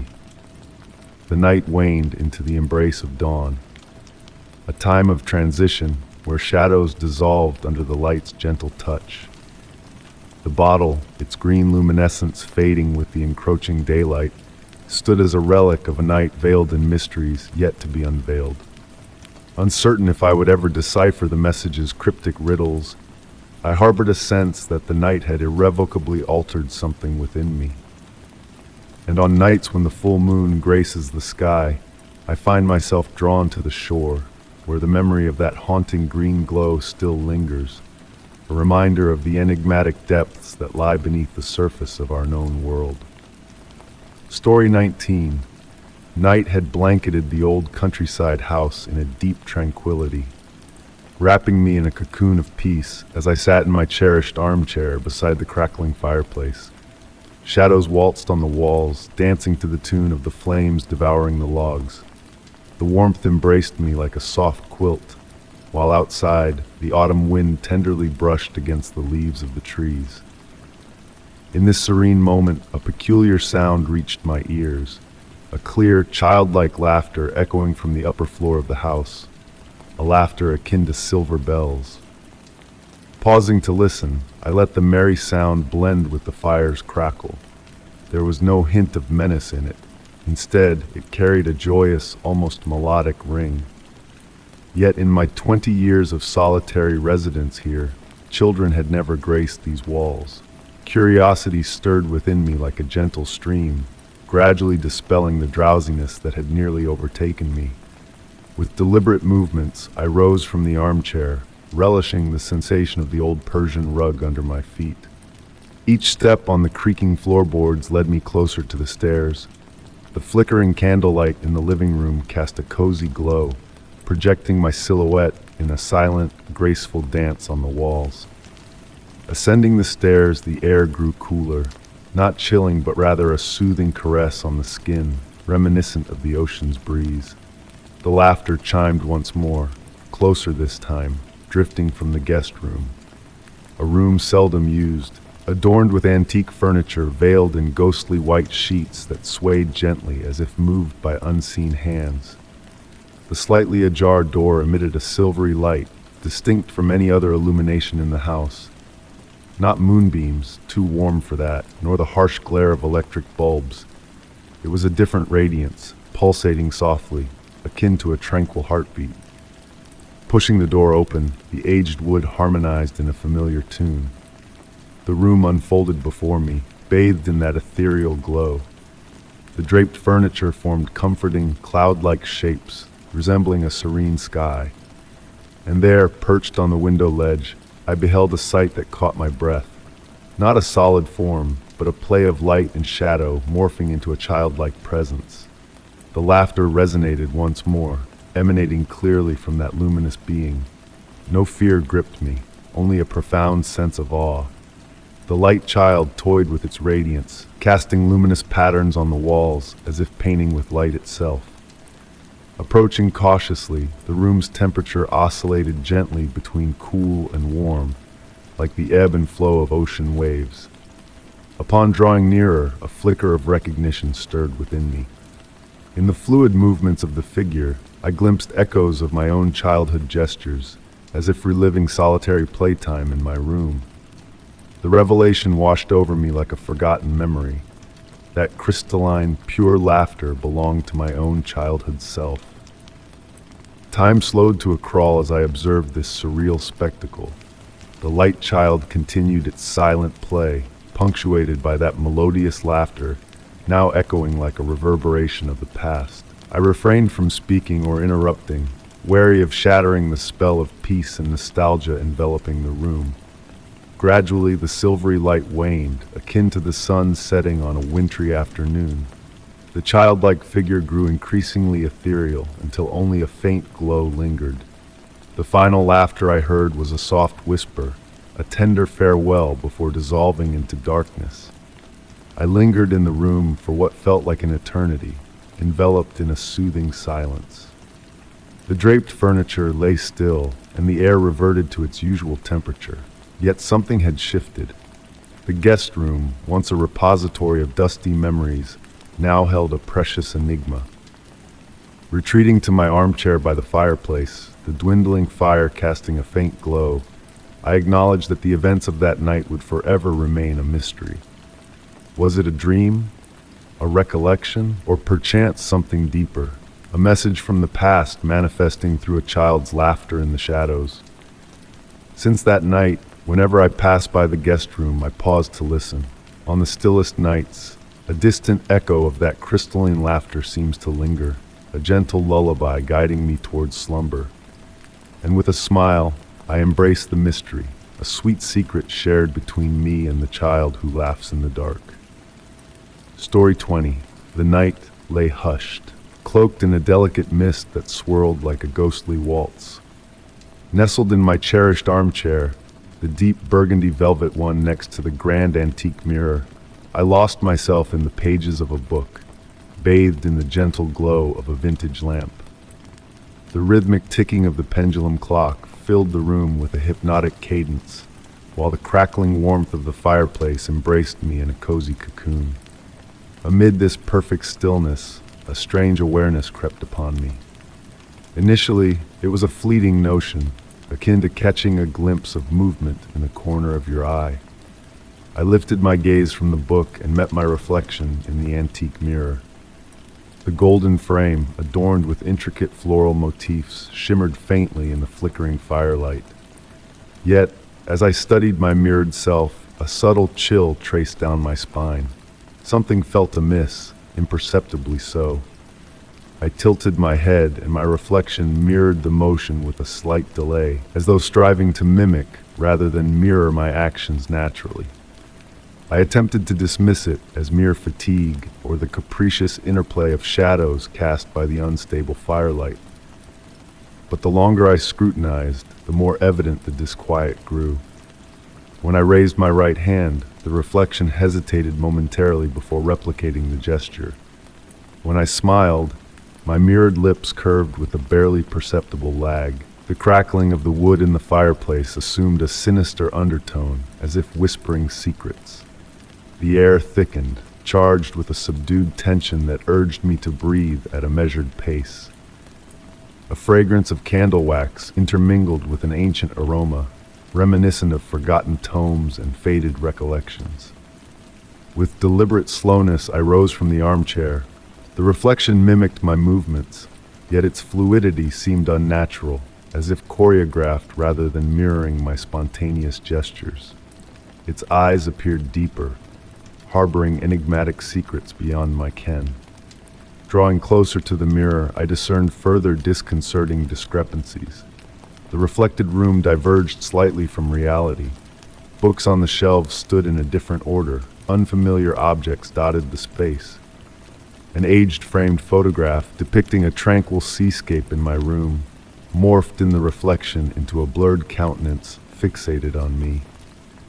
The pendulum of the clock maintained its unwavering beat, though in the reflection, its swing appeared languid, as if time ebbed differently on the mirrored side.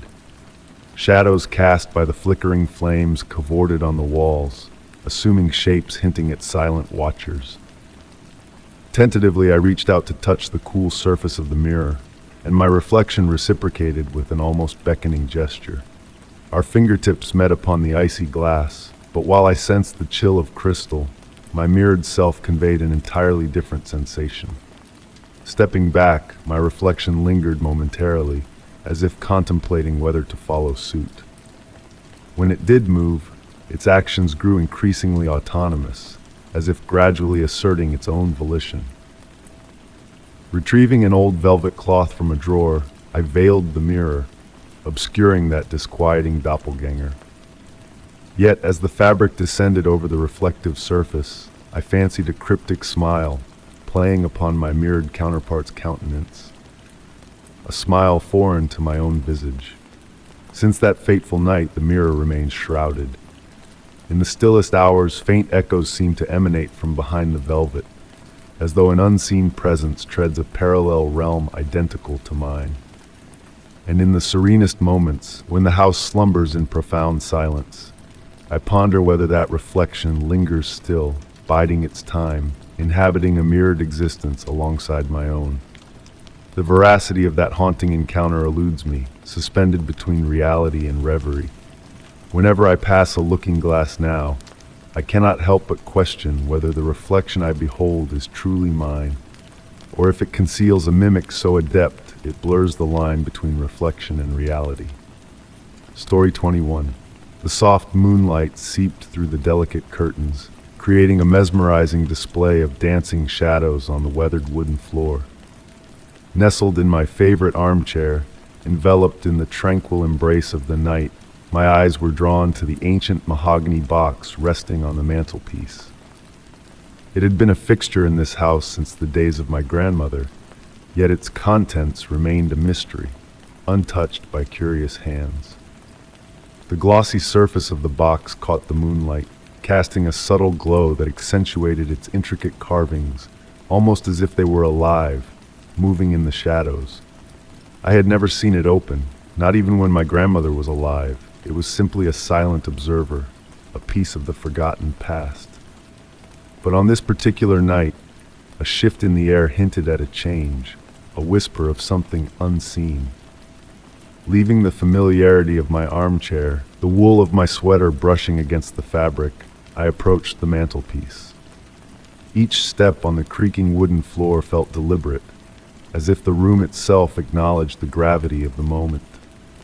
The closer I came to the box, the heavier the air became, as though a veil of mystery surrounded it, beckoning me closer. My fingertips grazed the warm mahogany surface, sending a shiver down my spine. The intricate patterns of leaves and branches seemed to come to life under my touch, revealing a hidden detail, a tiny eye at the center of the lid, watching, waiting.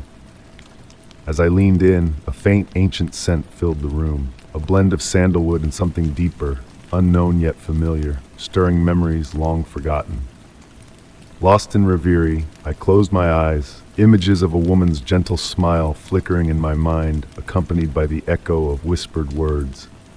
The howl of the wind outside brought me back to the present, my hands trembling as they traced the edges of the box. Without a visible lock, it remained a mystery, a puzzle waiting to be solved. Seating myself on the couch, the box in my lap, I felt its weight shift, a subtle movement within as if it held something ethereal, a secret too elusive to grasp. The warmth it exuded seemed to intensify, a silent presence that spoke volumes in its silence. The carved eye gazed up at me, a silent witness to the unfolding mystery. A memory surfaced, my grandmother's cryptic words echoing in the stillness of the night. Some questions find answers only when we stop seeking them. In that moment, understanding dawned, a realization that some truths were better left undisturbed, their mysteries preserved in the shadows. Returning the box to its place on the mantelpiece, the carved eye seemed to smile, a silent acknowledgement of acceptance. Sinking back into the comfort of my armchair, a newfound peace settled over me, a sense of contentment in the unknown. The room was alive with the play of shadows, a dance of secrets whispered in the night. As the moonlight continued to bathe the room in its gentle glow, the silence deepened, a profound stillness that cradled me in its embrace. Surrendering to the tranquility, I closed my eyes, letting the lingering scent of the box guide me towards slumber, towards dreams woven with mystery and serenity. In that threshold between wakefulness and sleep, a faint sound echoed from the mantelpiece, a sigh carried on the wings of the night. Was it a sigh of relief or the playful murmur of the wind? The box remained, a silent sentinel of its enigmas, a guardian of secrets that needed no unveiling. And in that realization, a newfound serenity washed over me, a peace born of acceptance and understanding. The mysteries of the box, like the night itself, held a beauty in their unknowable depths, a truth that whispered of a world beyond comprehension. And as sleep gently claimed me, I drifted into dreams woven with the threads of the mysterious, wrapped in the comforting embrace of the unknown. Story 22. The gentle patter of rain on the roof tiles serenaded the night as I readied myself for sleep. Droplets cascaded down the window panes, casting playful shadows across the walls of my cozy study. Despite the fireplace being long extinguished, a hint of smoldering wood lingered from the previous night, adding a touch of nostalgia to the room.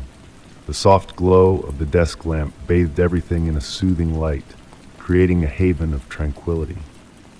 In the midst of this perfect hush, a sound pierced the air, a sound that shouldn't have been there. The old rotary phone on the shelf, disconnected years ago in favor of my cell phone, emitted a clear, crystalline ring. I rose from my comfortable armchair, setting aside the book I had been engrossed in. With each step muffled by the plush Persian rug, I made my way to the shelf where the antique phone rested. The black phone, an heirloom from my grandmother, glinted faintly in the dimness. Its ringing ceased just as I extended my hand towards it. The receiver felt cold to the touch, its aged backlight emitting a familiar scent that whisked me back to childhood memories of watching my grandmother dial numbers with precision on its rotating disc. Shaking off the strange occurrence as a trick of fatigue, I turned to return to my seat. But the phone rang once more, this time with a more urgent insistence, as if demanding my attention. Intrigued and slightly unsettled, I found myself drawn back to the mysterious device. The receiver trembled slightly with each ring, capturing the light in a mesmerizing dance of reflections. I counted each ring in a trance-like state. 1, 2, 3, 4. And on the fifth, almost on impulse, I lifted the receiver. The ensuing silence was profound, amplified by the steady cadence of raindrops outside. Pressing the cold backlight to my ear, I awaited a familiar dial tone or the hum of electronic silence. But there was only a void, a vacuum of sound that seemed to echo emptiness. Then, a breath, slow, rhythmic, and distant, reached me through the receiver. It carried a familiarity that stirred long-buried memories, reminiscent of my grandmother's serene breaths as she dozed off in her cherished armchair, always within arm's reach of the phone. "Hello," I murmured, my voice barely audible over the rain's persistent drumming.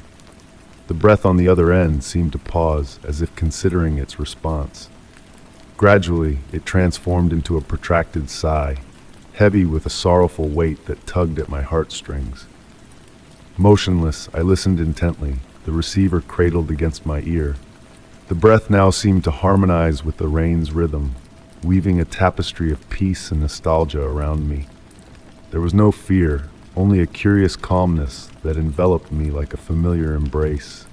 The breathing persisted, punctuated by pregnant pauses pregnant with meaning. I closed my eyes, surrendering to the haunting melody of that unseen presence. Time seemed to blur, and when I reopened my eyes, the room had shifted. The lamp's glow felt warmer, more intimate, and a faint scent of lavender, my grandmother's favorite fragrance, wafted through the air. Reluctantly, I returned the receiver to its cradle.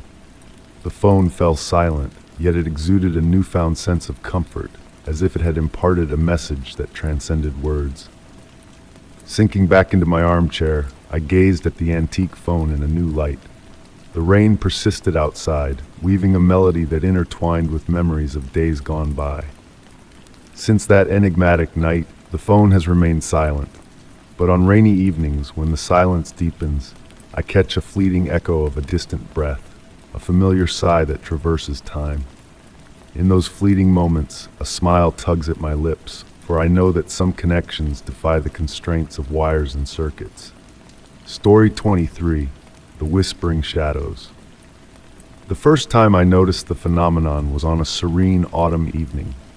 Nestled in my study, engrossed in the yellowed pages of a weathered book, a peculiar dimming of the natural light caught my attention. I glanced up and witnessed a sight beyond belief. The sky above my dwelling was slowly cloaking itself in darkness, while the world outside basked in the golden hues of the setting sun. A subtle yet undeniable contrast painted the heavens as if a hidden veil had descended solely over my rooftop. The air carried the scent of moist earth and fallen leaves, while a gentle breeze caused the lace curtains to dance a silent ballet. Their delicate rustling formed a hypnotic melody that seemed to harmonize with this enigmatic spectacle of nature. In the days that followed, the phenomenon repeated itself with unwavering regularity. Each evening, as the sun dipped towards the horizon, that specific patch of sky above my abode would morph into deeper shades compared to the rest of the celestial canvas. It was as though a celestial artist had brushed the sky with strokes of charcoal and midnight blue, crafting a surreal juxtaposition against the azure expanse. I found myself captivated, perched in an antique velvet armchair by the window, the aged floorboards murmuring softly beneath my shifting weight as I tracked the progression of this celestial enigma. The room's atmosphere grew cooler, a delicate film of condensation adorning the window panes, forming ethereal patterns that seemed to waltz with the shadows. One day, amidst my reverie of this mystery, a new revelation unfurled. Within the darkened expanse, tiny pinpricks of light flickered into existence and then vanished, akin to stars that chose to twinkle solely for my gaze. Their erratic dance held a mesmerizing quality, almost melodic in its rhythm. The house's silence seemed to amplify their presence, the pendulum clock steady ticking in the hallway, falling into a synchronous cadence with their celestial ballet. As weeks ebbed away, subtle shifts in my home's inanimate inhabitants came to light in response to this phenomenon. The antiquated mirrors cast a softer, more embracing glow, shadows elongated in peculiar configurations reminiscent of ancient symbols, and the windowsill plants flourished with increased vibrancy during these moments of selective dimness, as if drawing sustenance from that twilight realm. One evening, ensconced in my study, a gentle caress brushed my shoulder, as if borne on the breath of a phantom zephyr. Startled, I turned, finding emptiness in the space behind me. The scent of aged tomes and weathered wood pervading the air intensified, and for a fleeting instant, time seemed to halt. The clock's hands continued their march, but their echoes appeared distant, as if from another realm. I commenced a diary to document these occurrences, meticulously noting every nuanced shift in the darkness's intensity and the accompanying phenomena. Pages filled with intricate descriptions of the evolving light, the dancing shadows, and the subtle vibrations that seemed to imbue the air with an imperceptible yet tangible energy. My script evolved into a graceful, flowing script during these moments, as if guided by a gentle, enigmatic force. On hushed nights, a melody seemed to emanate from that shaded portion of the sky. It defied verbal description, resonating as a feeling deep within. It was as though that shadowed realm held an ancient symphony, a cosmic lullaby meant solely for the ears of my abode. With time, I embraced this mystery rather than shunning it.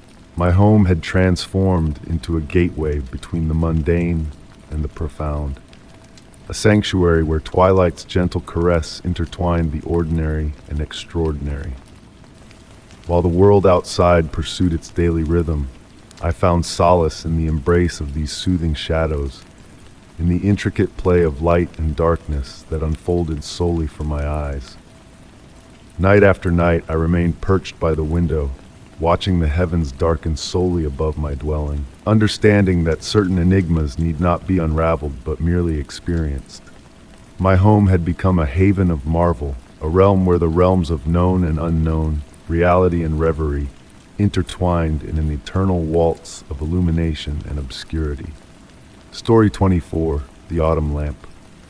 Time stood still on that autumn evening, rain tapping gently on the roof of the ancient family dwelling. Nestled in my cherished armchair, I observed the gentle glow from the floor lamp bequeathed to me by my grandfather. It was no ordinary lamp. Its colored glass shade cast whimsical patterns on the walls, painting the room in hues of mystery and nostalgia. On this particular night, a peculiar shadow caught my eye, its movements dancing with an otherworldly grace. It seemed to defy the natural order, swaying independently of the lamp's gentle sway. Intrigued, I approached the lamp, drawn by its enigmatic allure. The glass exuded a subtle warmth, pulsing as if harboring a hidden secret within its intricate design. Tracing my fingers along the lampshade, I discovered a faint symbol etched into the metal base, glowing softly in the dim light. As I gazed, the shadows deepened, morphing into intricate forms, figures gliding gracefully, trees swaying in an unseen breeze, and elusive creatures flitting in and out of existence. The shadows wove a silent tapestry of memories, projecting scenes of bygone eras in a language known only to the light and darkness. Mesmerized, I sank to the floor, a willing audience to this ethereal performance. The shadows seemed to respond to my presence, drawing closer as I leaned in, retreating as I pulled away. A melodic whisper accompanied the dance of shadows, a symphony of light and darkness that enveloped me in a tranquil embrace. As the night deepened, the scenes grew more elaborate, blending reality with fantasy in a seamless choreography. I beheld fragments of my own past intermingled with whimsical tales spun by the lamp's elusive projections. Raindrops provided a gentle rhythm outside, harmonizing with the shadow's silent narrative. Time lost its grip, and I drifted into a realm of serene contemplation, captivated by the flickering tableau before me. The figures slowed their dance, their forms softening into a dreamlike haze, yet retaining their enchanting allure. As the performance neared its end, I rose from the floor, noting the cessation of rain and the hush that settled over the room. The shadows, once vibrant storytellers, returned to mere projections, but an air of transformation lingered.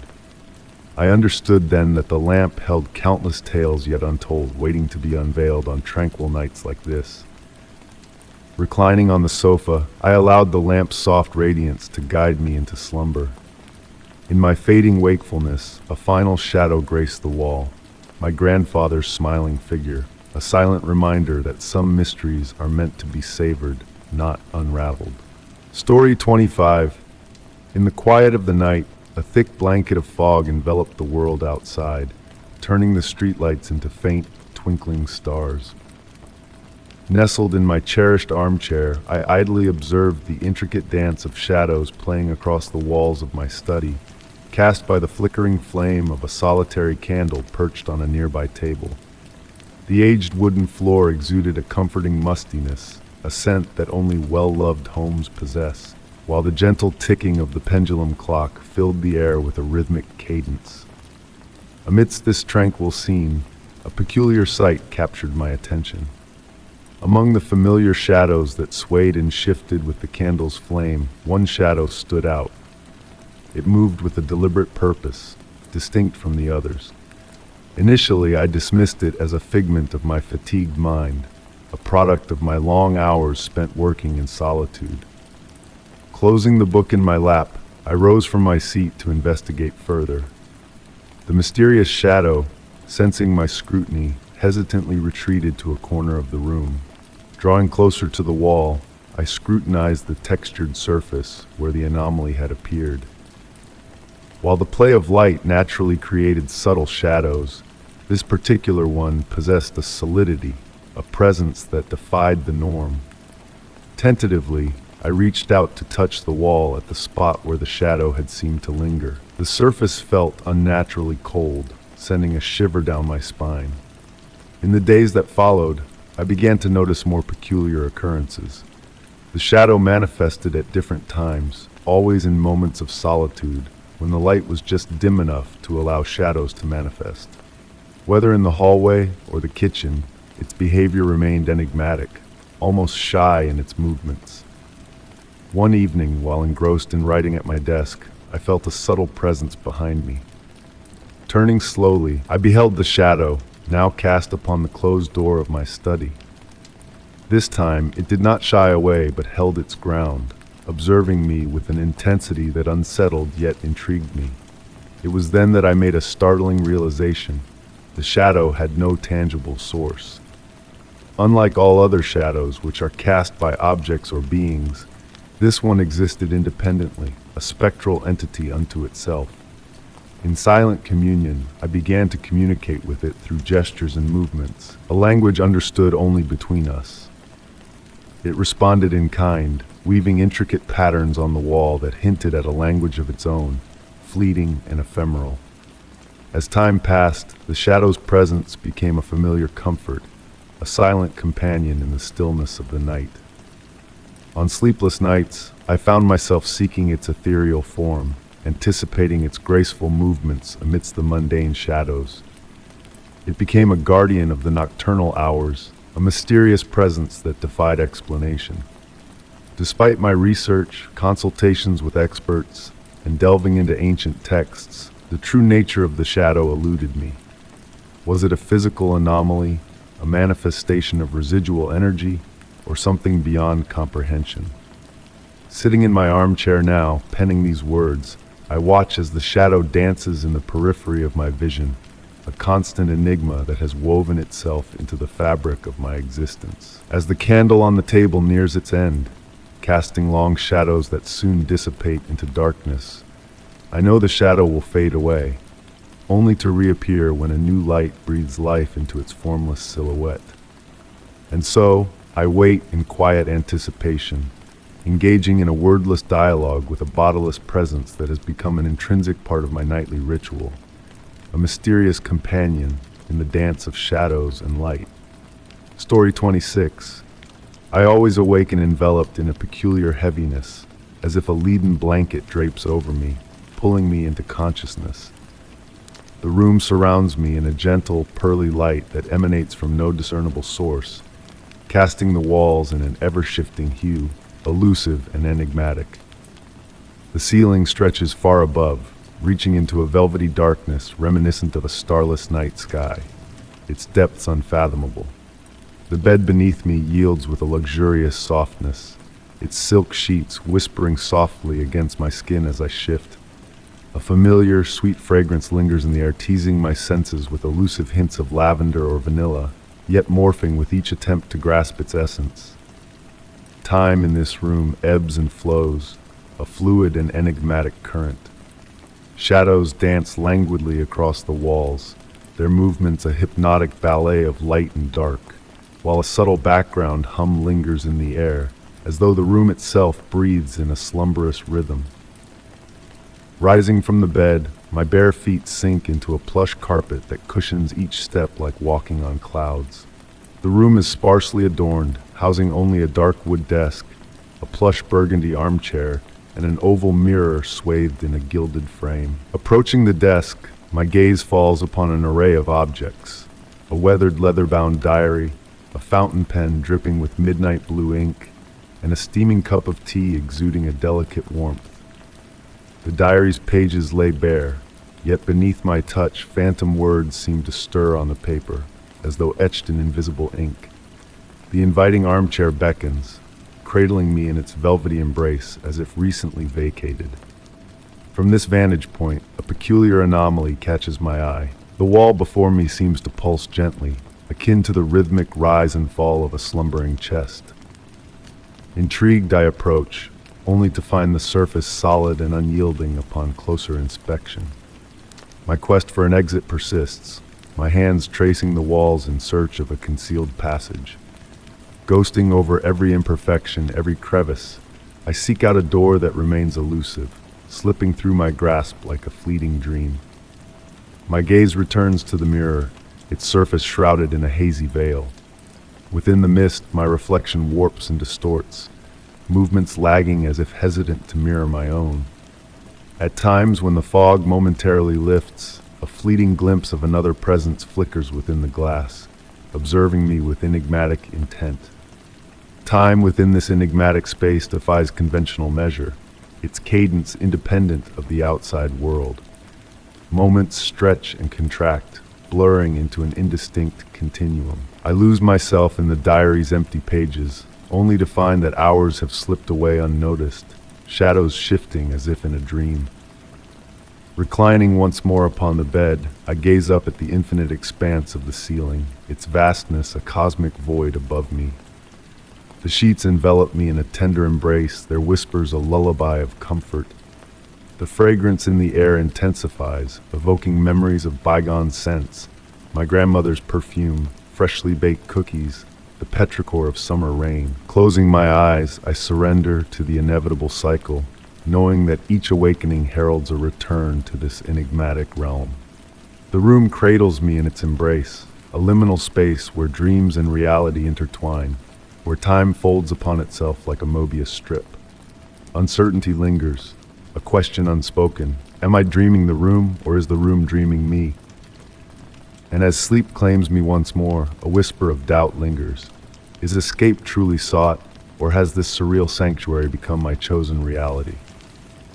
In this eternal dance between waking and dreaming, the boundaries blur, merging reality and imagination in a tapestry of ever-shifting hues. Story 27. The gentle flicker of the candle's glow painted ethereal shadows on the ancient stone walls as I descended into the depths of the cellar. Each step I took echoed softly, the familiar creak of the wooden stairs a comforting companion on my journey to retrieve Grandma's treasured preserves. The air wrapped around me like a cool, damp shroud, carrying the earthy perfume of aged wood that whispered of memories long past. On this particular evening, a subtle shift in the atmosphere caught my attention.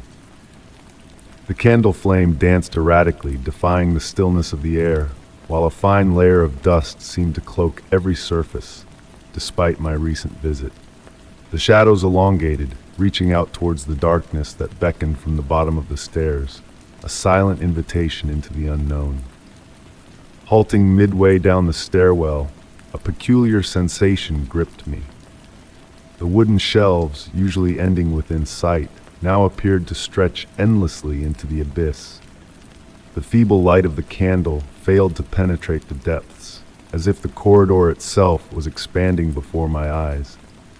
The silence pressed in, tangible and heavy, broken only by the rhythmic pulse of my own heartbeat and the distant drip of water seeping through the ancient stones. Driven by a curiosity that overshadowed my apprehension, I pressed on. The jars of preserves glimmered faintly in the wavering light, but to my astonishment, the labels bore dates of increasing antiquity as I ventured further. 1980, 1960, 1940. Some so faded they had become indecipherable. The chill in the air deepened, mingling with a musty fragrance reminiscent of ancient scrolls and forgotten lore. The shelves continued their elusive stretch into the darkness, revealing walls adorned not with rough-hewn stone, but intricate patterns of aged bricks. Strange symbols, unknown to me, were etched into the stone with a precision that defied the era in which the cellar was constructed. Pausing before a particular shelf, my gaze fixated on a singular jar, crafted from obsidian glass that seemed to swallow light itself. Its label, remarkably intact, bore a date that defied logic, 1820.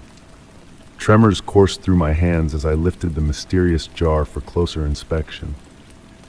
In the hush of the cellar, a faint whisper, devoid of words, brushed against my ears. It was as if time itself was murmuring, its ancient voice woven into the very fabric of existence. Slowly turning, I caught a fleeting glimpse of blurred figures moving in the shadows, like fragmented memories struggling to coalesce. A sense of unease gnawed at me, prompting my retreat. Yet as I pivoted towards the ascending stairs, a disconcerting realization dawned upon me. The distance traversed had inexplicably multiplied, the beckoning light at the staircase summit reduced to a mere speck, distant as a lone star in a lightless sky. With measured steps, I ascended, willing myself to remain composed, recounting each footfall as though a child once more. Ascending, the shelves metamorphosed once more, gradually reverting to their familiar state. The dates on the jars shifted to more recent years, the walls returning to their original rustic charm. The jar from 1820 remained clasped in my hand, a tangible reassurance that the surreal experience was no mere figment of imagination. Emerging into the warm embrace of the kitchen's light, I placed the enigmatic jar on the first step, casting a final glance into the shadowed recesses of the cellar. Fleetingly, I detected a subtle movement in the depths, as if time itself warped and twisted in unseen patterns. That night, cradling a steaming cup of tea in the kitchen's glow, I pondered the events that transpired. The ordinary label now read Blackberry Jam 2023, yet as I unsealed the jar, a fragrance unlike any other wafted forth. It was the essence of time, sweet and ancient, evoking memories long forgotten. Since that peculiar evening, each descent into the cellar harbors a whisper of anticipation. The stairs remain unaltered, the shelves laden with familiar preserves. Yet in moments of dim light and profound silence, I sense the cellar's latent secrets stirring, beckoning me towards a corridor of endless possibilities. Perhaps one day, I will summon the courage to venture down that infinite passageway to its culmination, to unravel the enigma that lies at the nexus where time loses all semblance of meaning. Story 28.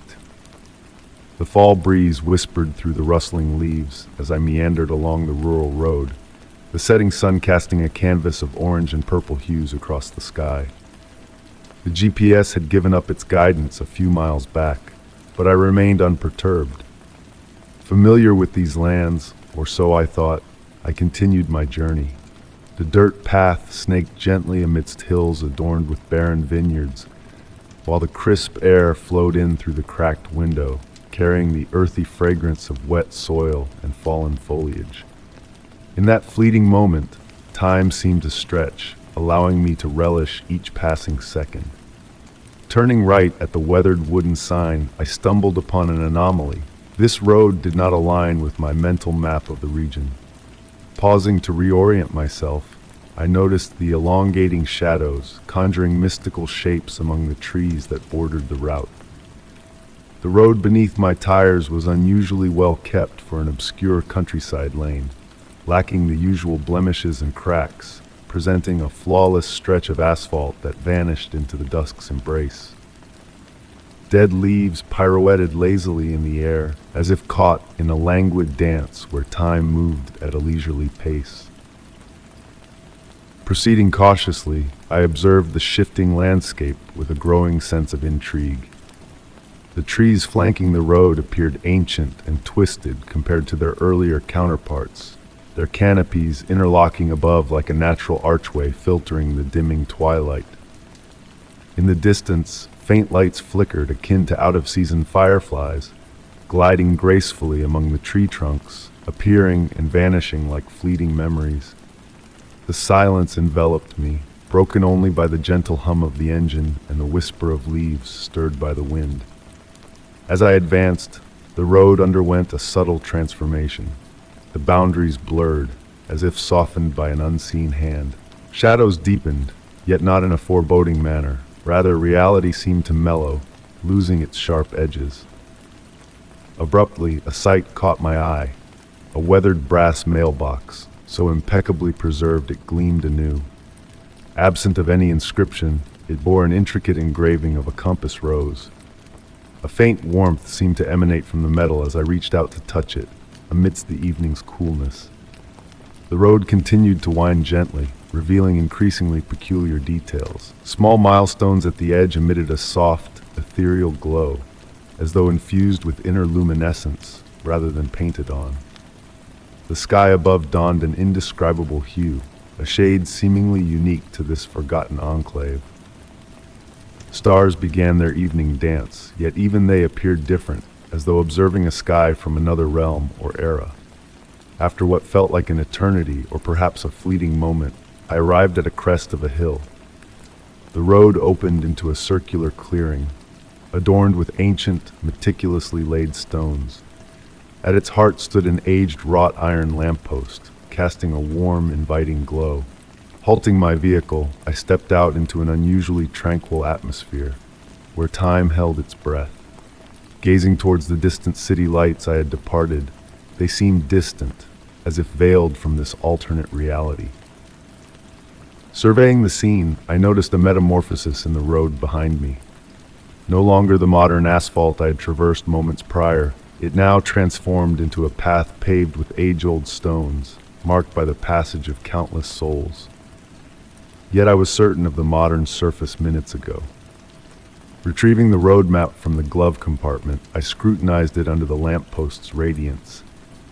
As suspected, this road was absent from the map, as if I had journeyed through a realm existing solely in dreams. Closing the map, a gust of wind caused it to tremble in my hands. For an instant, golden lines seemed to materialize on the paper, tracing a faintly glowing path before dissipating. Blinking, I found the vision vanished. Remaining in that surreal haven a while longer, I absorbed the tranquility it exuded. Eventually deciding to depart, I noted the lamppost had extinguished silently. The road ahead lay cloaked in darkness, yet an innate knowing assured me it would guide me homeward. Driving towards the city, I stole glances in the rearview mirror. The lamppost had rekindled, its light waning as I distanced myself. A golden radiance danced in the air, as if stardust had been scattered on a road unseen on any map.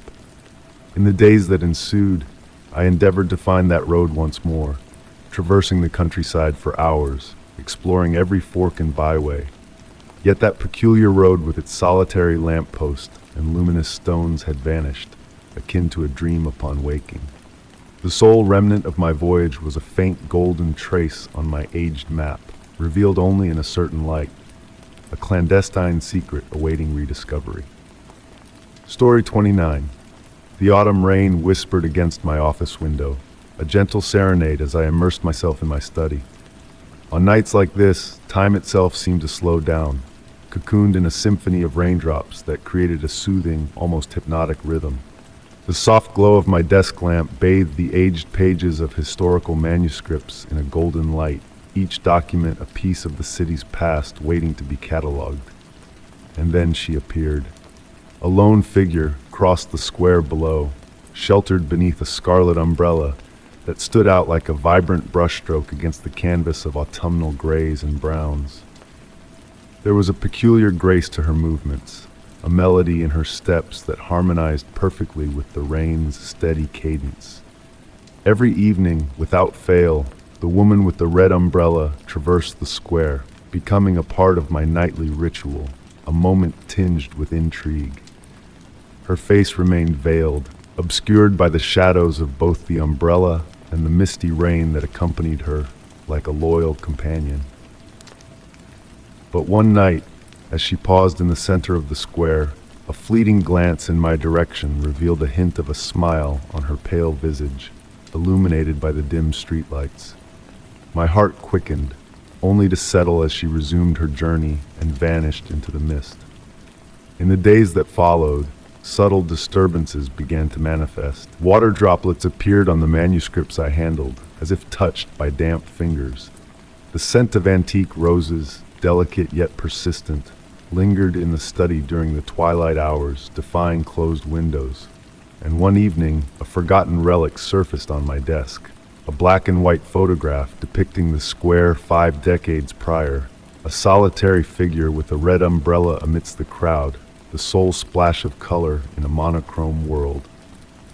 The date inked on the back, October 15th, 1973. Delving into the archives, I unraveled the tale of Sarah Thompson, a young librarian who once dwelled within these very walls. Known for her scarlet umbrella and fervor for ancient tomes, her life had met a tragic end in that very square on a rain-soaked night. As I delved into her history, the fragrance of roses intensified. The rain's patter seemed to morph into a melodic hum, as if a forgotten lullaby hummed softly in the background. The pages of the manuscript stirred, as if brushed by an unseen hand, and when I raised my gaze to the window, there she was, closer than ever before. The red umbrella now folded, revealing her gentle countenance. Her eyes held kindness, her smile exuded tranquility. No fear gripped me, only a profound sense of melancholy and comprehension. From that moment on, the woman with the red umbrella ceased her nightly crossings of the square. Yet on rainy evenings, when the archive fell silent and shadows pirouetted on the walls, I could still discern the echo of her footsteps and the lingering perfume of antique roses. Sometimes, as I perused ancient documents, I'd discover fresh water droplets on the pages, as if a spectral hand had just brushed the paper with rain-dampened fingers. I often pondered whether Sarah still safeguarded her beloved books, whether her spirit roamed the rain-soaked streets with her crimson umbrella in tow. This tale, a secret between myself and the library's shadows, remained unspoken to all. And each time rain tapped on the window panes, a smile tugged at my lips, for I knew that somewhere, amidst the folds of time, a woman with a red umbrella continued her eternal journey. Story 30. The hotel corridor glowed in a soft amber light filtering through honey-hued glass lampshades. It was deep into the night, the air heavy with stillness, broken only by the gentle hum of air conditioners. I made my way towards the elevator, the wheels of my suitcase rolling silently over the rich burgundy carpet. The weariness from a long day of business weighed heavily on my shoulders, each step a small effort. Pressing the elevator button, I watched my reflection blur in the metal doors. The digital numbers above the elevator ticked down slowly. 6, 5, 4. A faint green glow from the display cast a soft light that danced on the walls. As the doors parted with a delicate chime, I stepped into the compact space lined with mirrors and dark wood paneling. The 7th floor, the pinnacle, awaited my arrival. I pressed the button and leaned back against the wall, letting my eyelids drift shut for a moment. The elevator began its ascent with a seamless, unhurried motion. The mechanical hum was barely audible, a steady rhythm like a quiet breath. When I opened my eyes once more, a peculiar sight greeted me in the mirror's reflection. It was as though my image moved with a slight delay, a fraction of a second behind my actual motions. I shook my head, chalking it up to fatigue. The elevator glided to a halt, doors sliding open. Stepping into the corridor, a sense of unease crept over me. The carpet was no longer the familiar burgundy, but a deep forest green. The wall lamps had transformed, taking on an antique allure with an Art Deco flair that I hadn't noticed before. Checking the display, it confirmed the 7th floor, yet everything felt off-kilter. The hallway appeared elongated, more constricted, and the air carried a musty scent of aged books and ancient timber. The room numbers were peculiar: 7A, 7B, 7C, a deviation from the standard sequence I had seen during booking. Turning to retrace my steps to the elevator, I found the doors had silently shut. Pressing the call button yielded no response. The display above the doors dark as if the elevator had vanished into thin air. The silence thickened, wrapping around me like a heavy cloak. Slowly I started down the hallway, each step hesitant as I tried to regain my bearings. The light seemed to pulsate gently, as if breathing in harmony with the space. Each door I passed appeared identical, yet carried a distinct aura, hinting at hidden tales within their dark wood frames. At the end of the hallway sat a figure in an antique armchair. An elderly doorman, his white hair immaculately styled, donned a uniform from a bygone era. As I drew nearer, he looked up from his book, a kind smile gracing his features. "Are you lost?"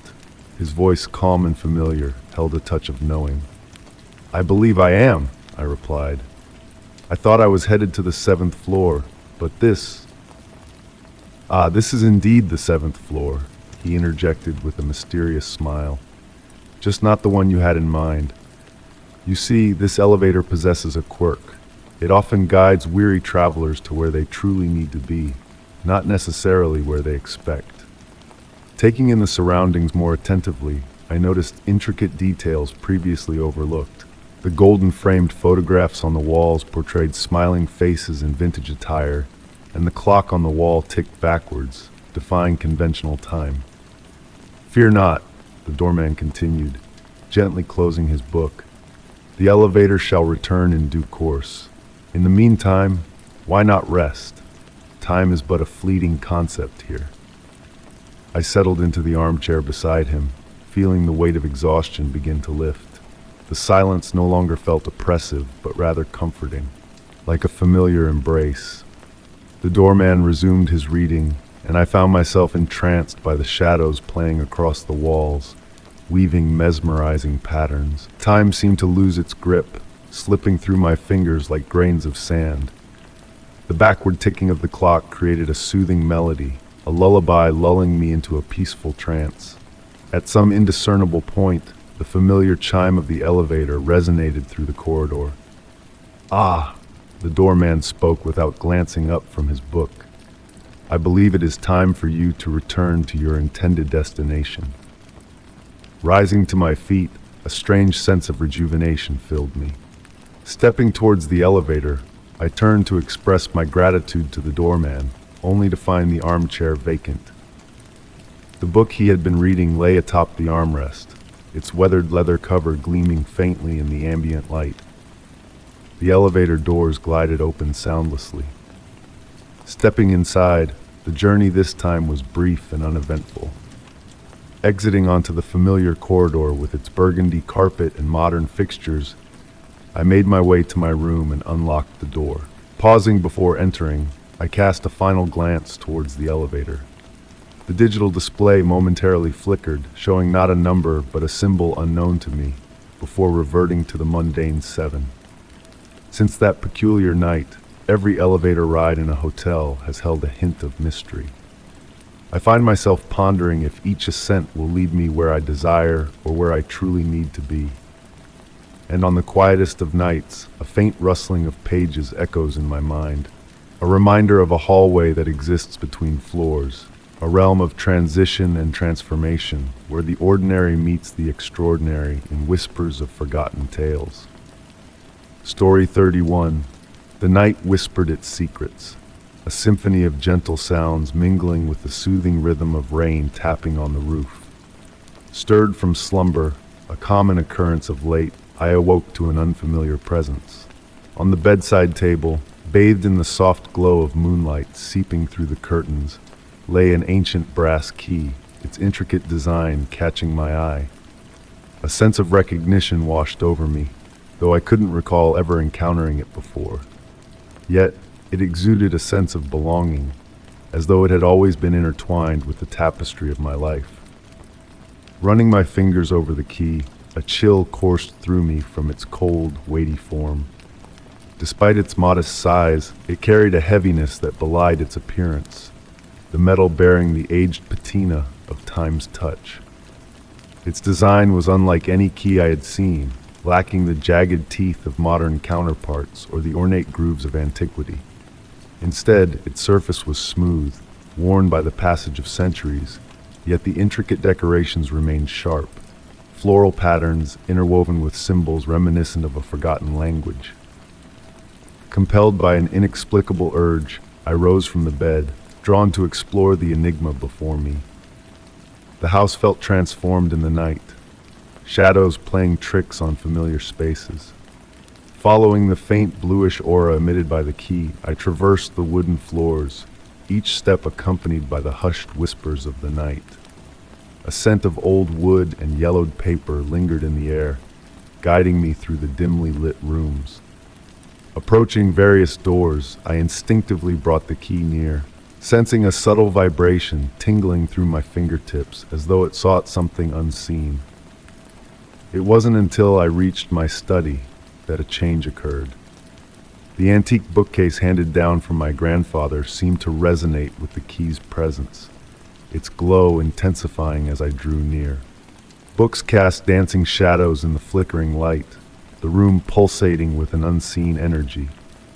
Tracing the key along the edge of the bookcase, a deep, almost imperceptible hum filled the air, like a forgotten melody echoing through time.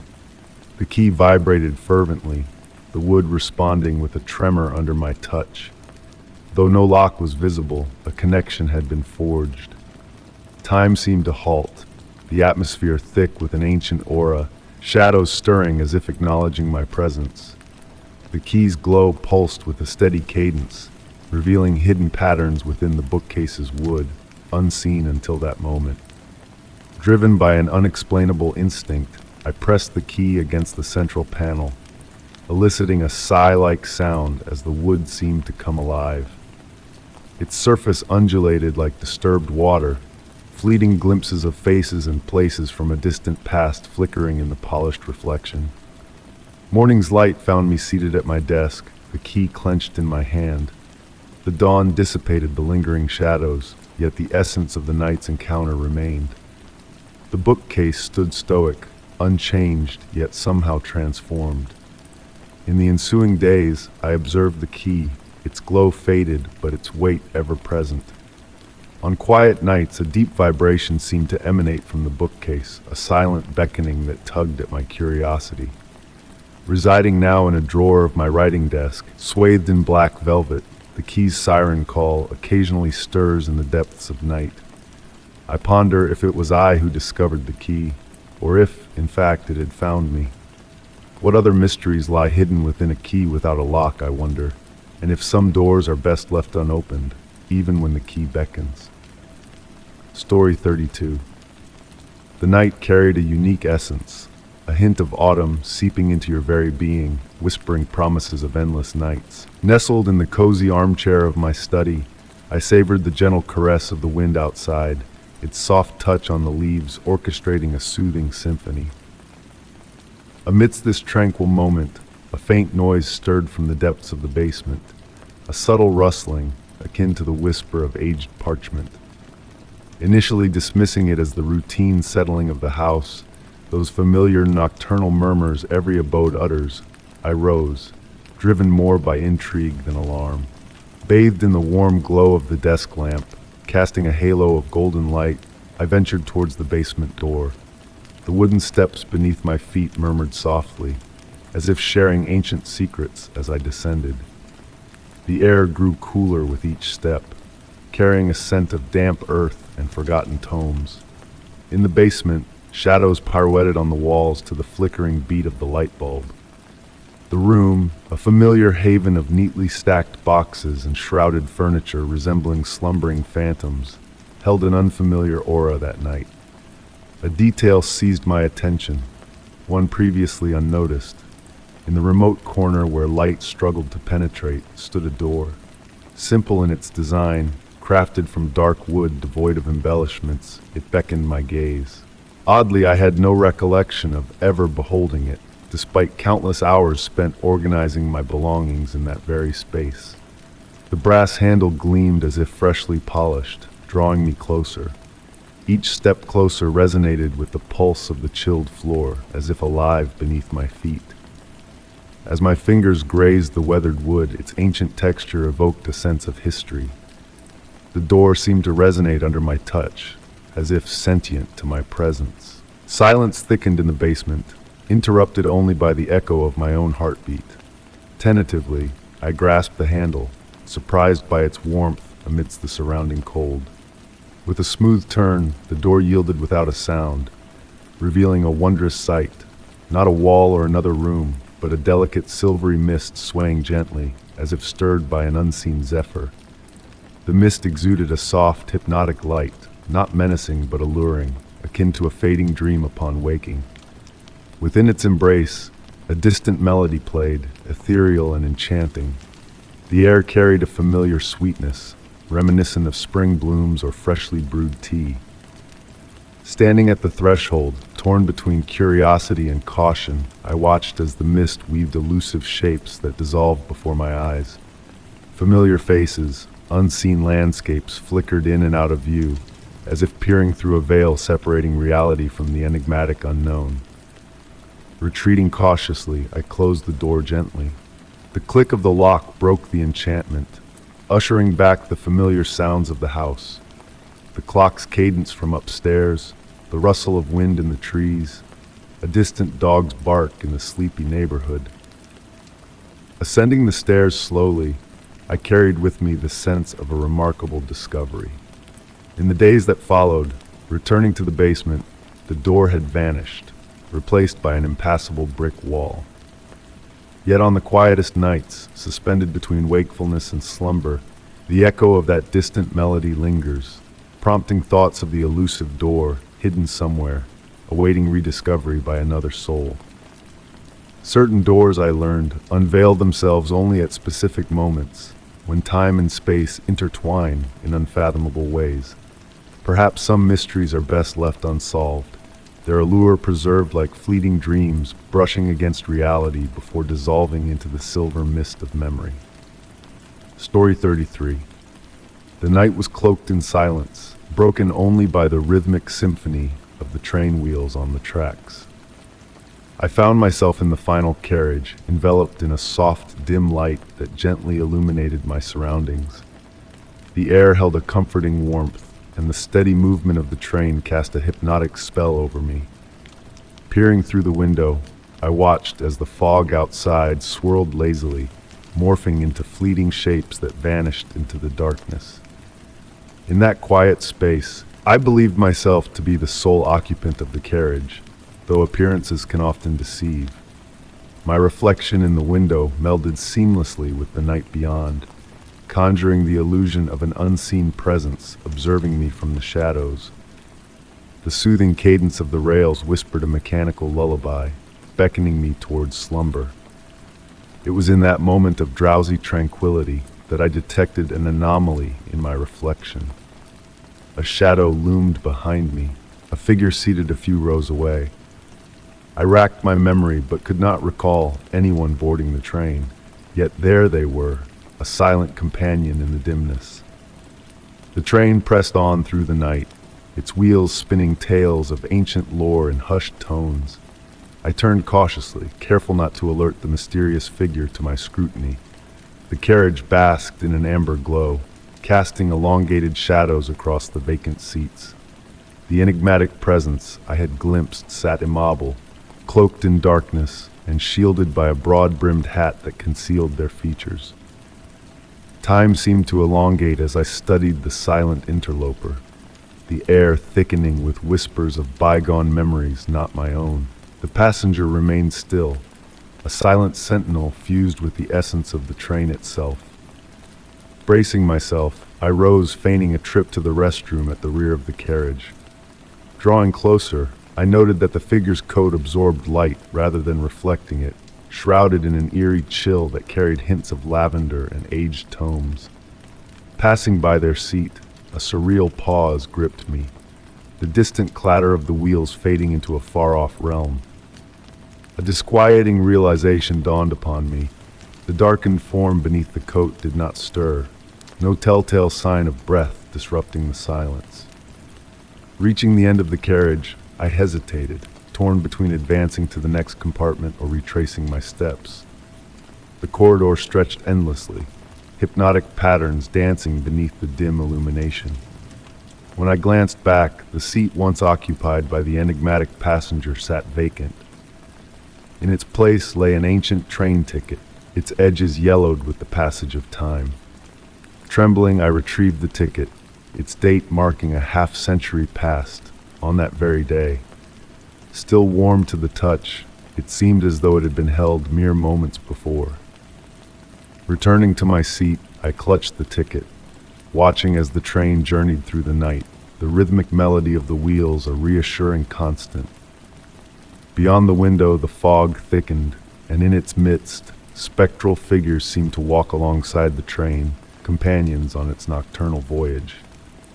Fatigue crept over me, prompting contemplation of how many others had encountered the mysterious passenger on the final train of the night. The ticket I held was the sole tangible remnant of that surreal rendezvous, yet even it began to fade like a fleeting dream upon waking. The train pressed onward, bearing its enigmatic secrets and ethereal passengers in tandem. Drifting towards sleep, a faint trace of lavender lingered in the air, accompanied by the echo of retreating footsteps down the carriage corridor. Story 34. The rain whispered its presence on the windows of the cozy establishment, a gentle lullaby mixing with the soft clinks of cups and the murmurs of the few lingering patrons. Seated at the bar, I observed the dance of dim lights reflecting off the polished dark wood surface. Jack, the bartender, moved with a slow, almost hypnotic rhythm as he meticulously polished glasses. That evening, a subtle shift lingered in his gaze, a depth I hadn't noticed in my countless visits before. His dark eyes held secrets, hidden beneath the routine of preparing my usual lavender tea. While his hands maintained their precise movements, a faint tremor betrayed a hidden unease when he placed the steaming cup before me.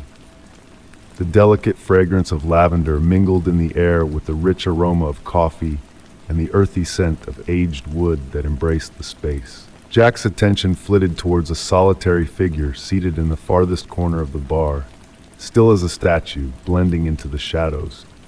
With measured steps, he approached to refill my cup, his controlled breathing tinged with a hint of tension when he inquired if I desired anything else.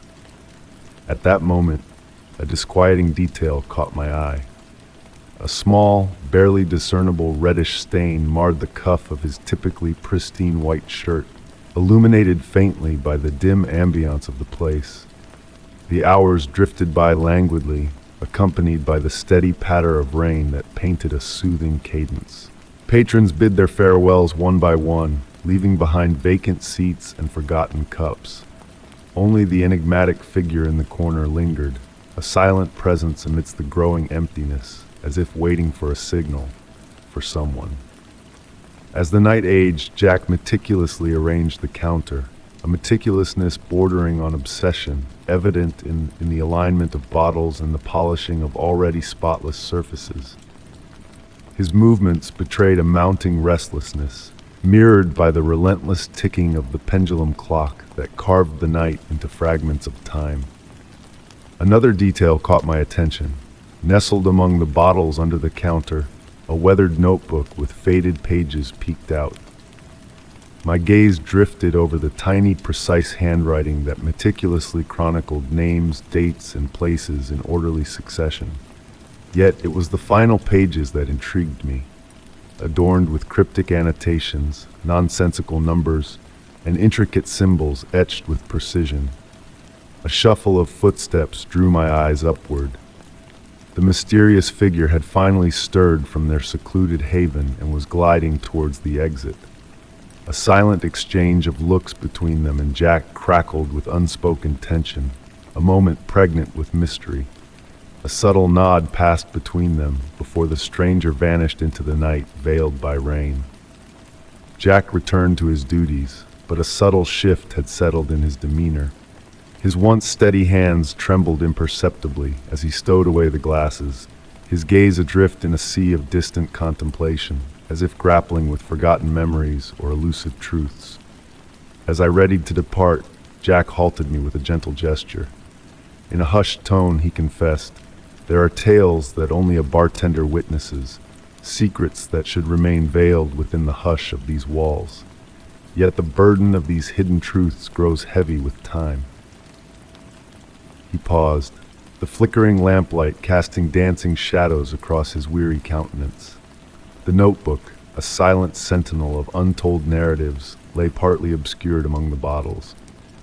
Jack offered a faint smile, devoid of its usual warmth. "Return tomorrow," he murmured. "Perhaps a story will unfold, or perhaps not." Stepping into the night draped in darkness and rainfall, I stole a final glance through the bar's window. Jack resumed his meticulous rituals, a silent sentinel guarding enigmatic secrets beneath the veneer of routine.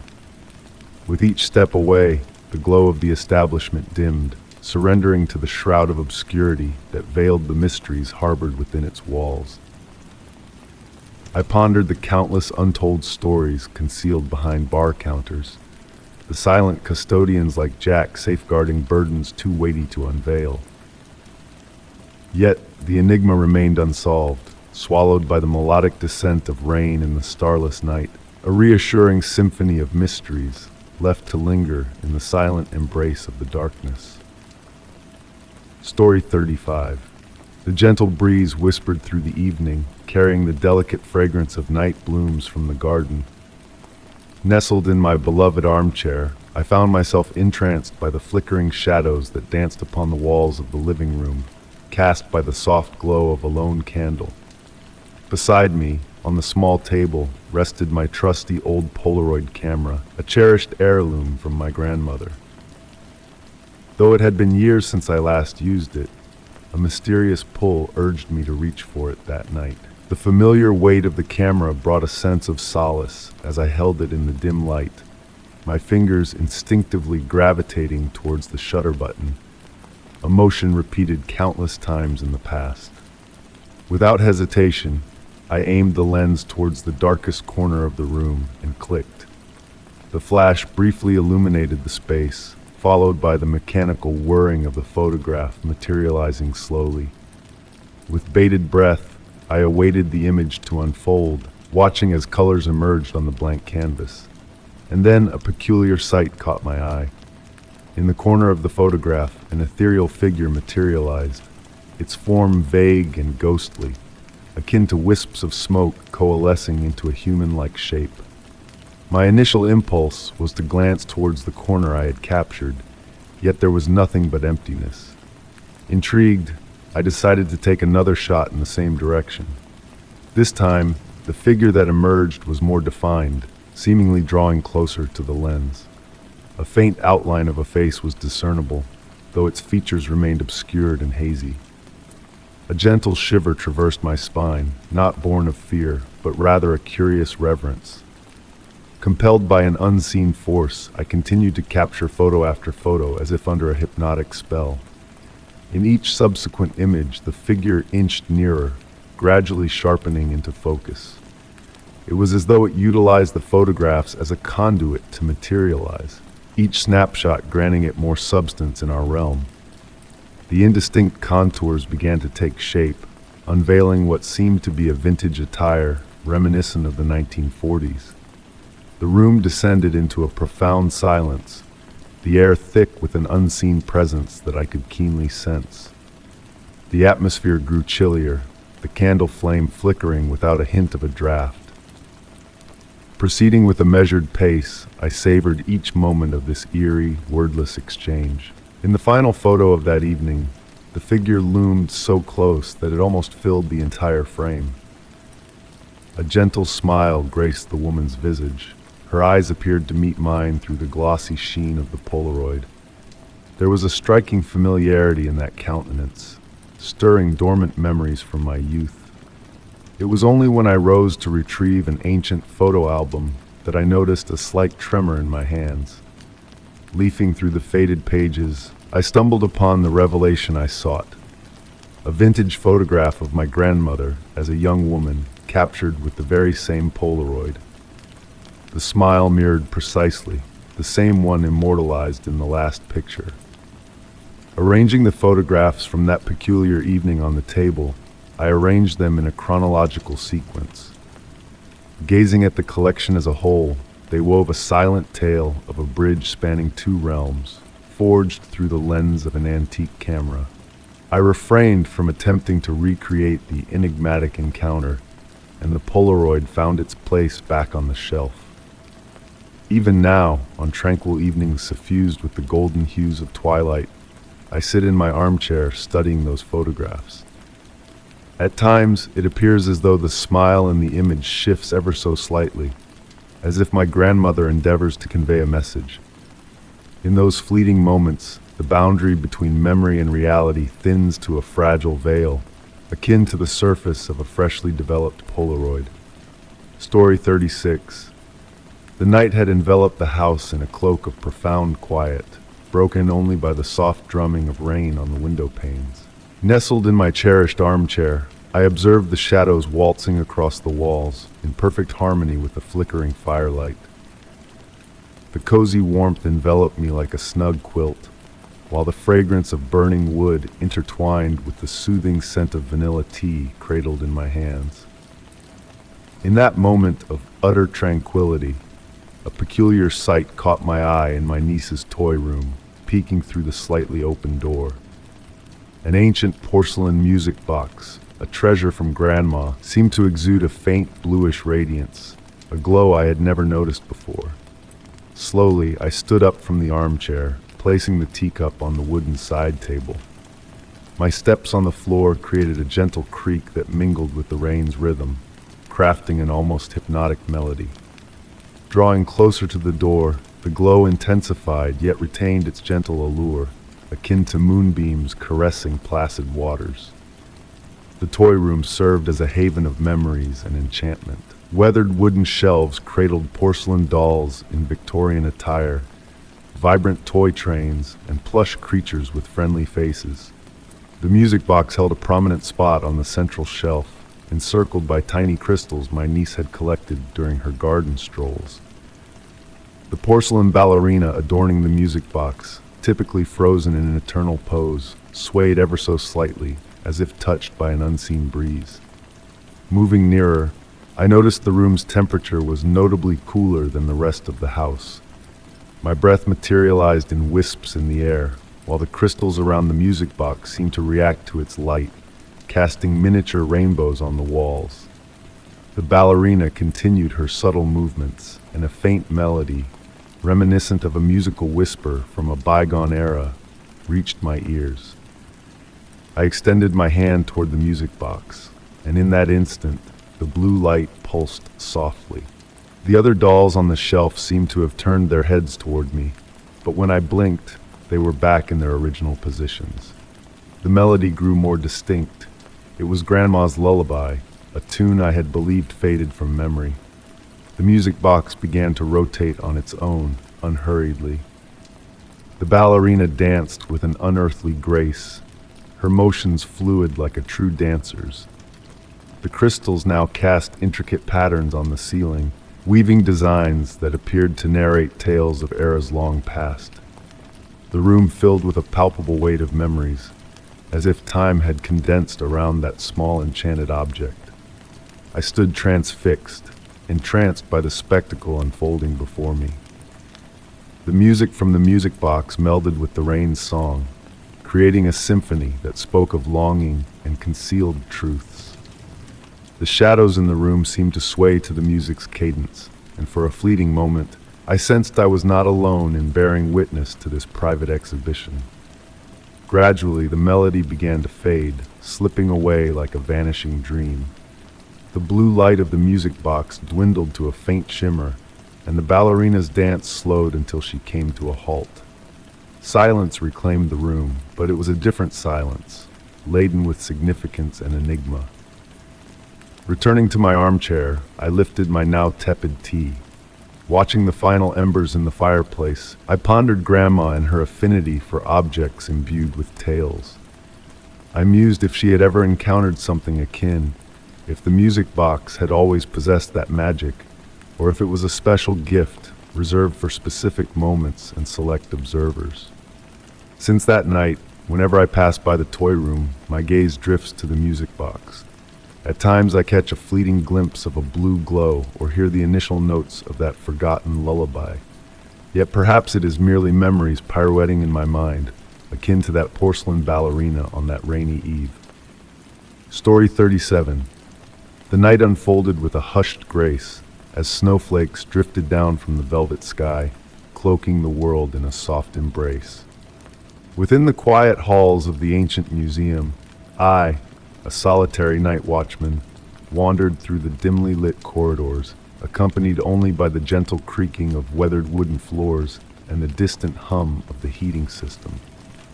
Pausing by a towering window on the second floor, I beheld the delicate dance of snowflakes pirouetting in the air before alighting on the ground below, turning the courtyard into a glistening canvas of white.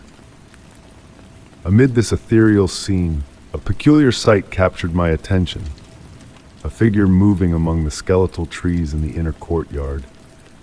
Yet it was not the presence of this mysterious entity that stirred my senses.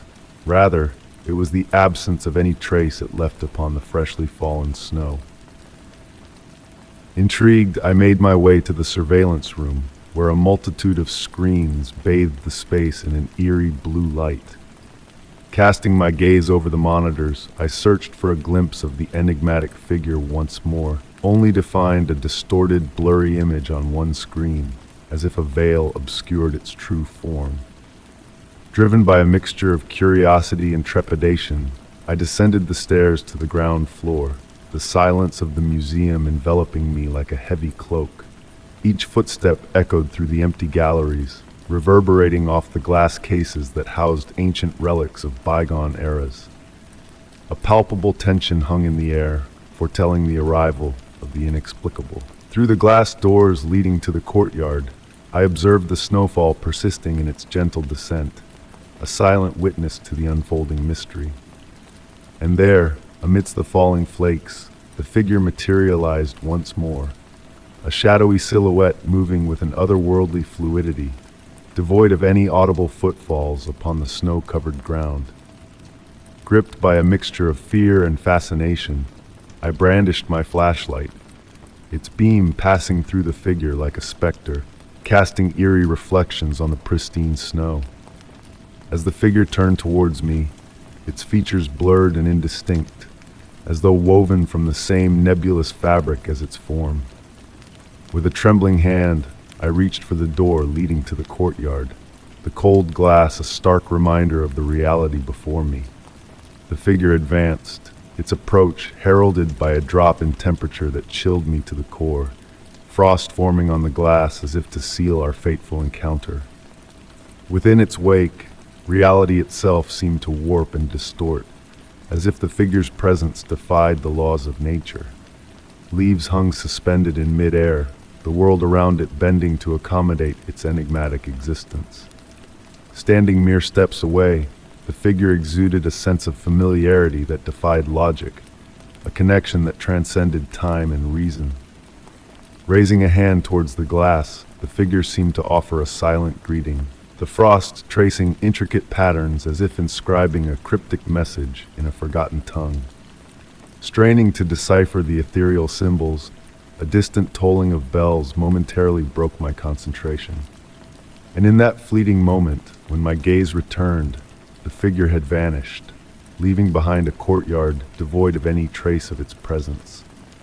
Days turned into nights, and nights into days, yet the memory of that enigmatic encounter lingered like a haunting melody.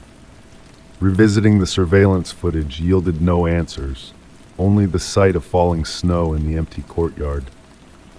But on nights when the world was veiled in a blanket of snow and silence, I found myself drawn to that same glass door, a silent sentinel awaiting the return of the enigmatic figure that left no footprints in its wake.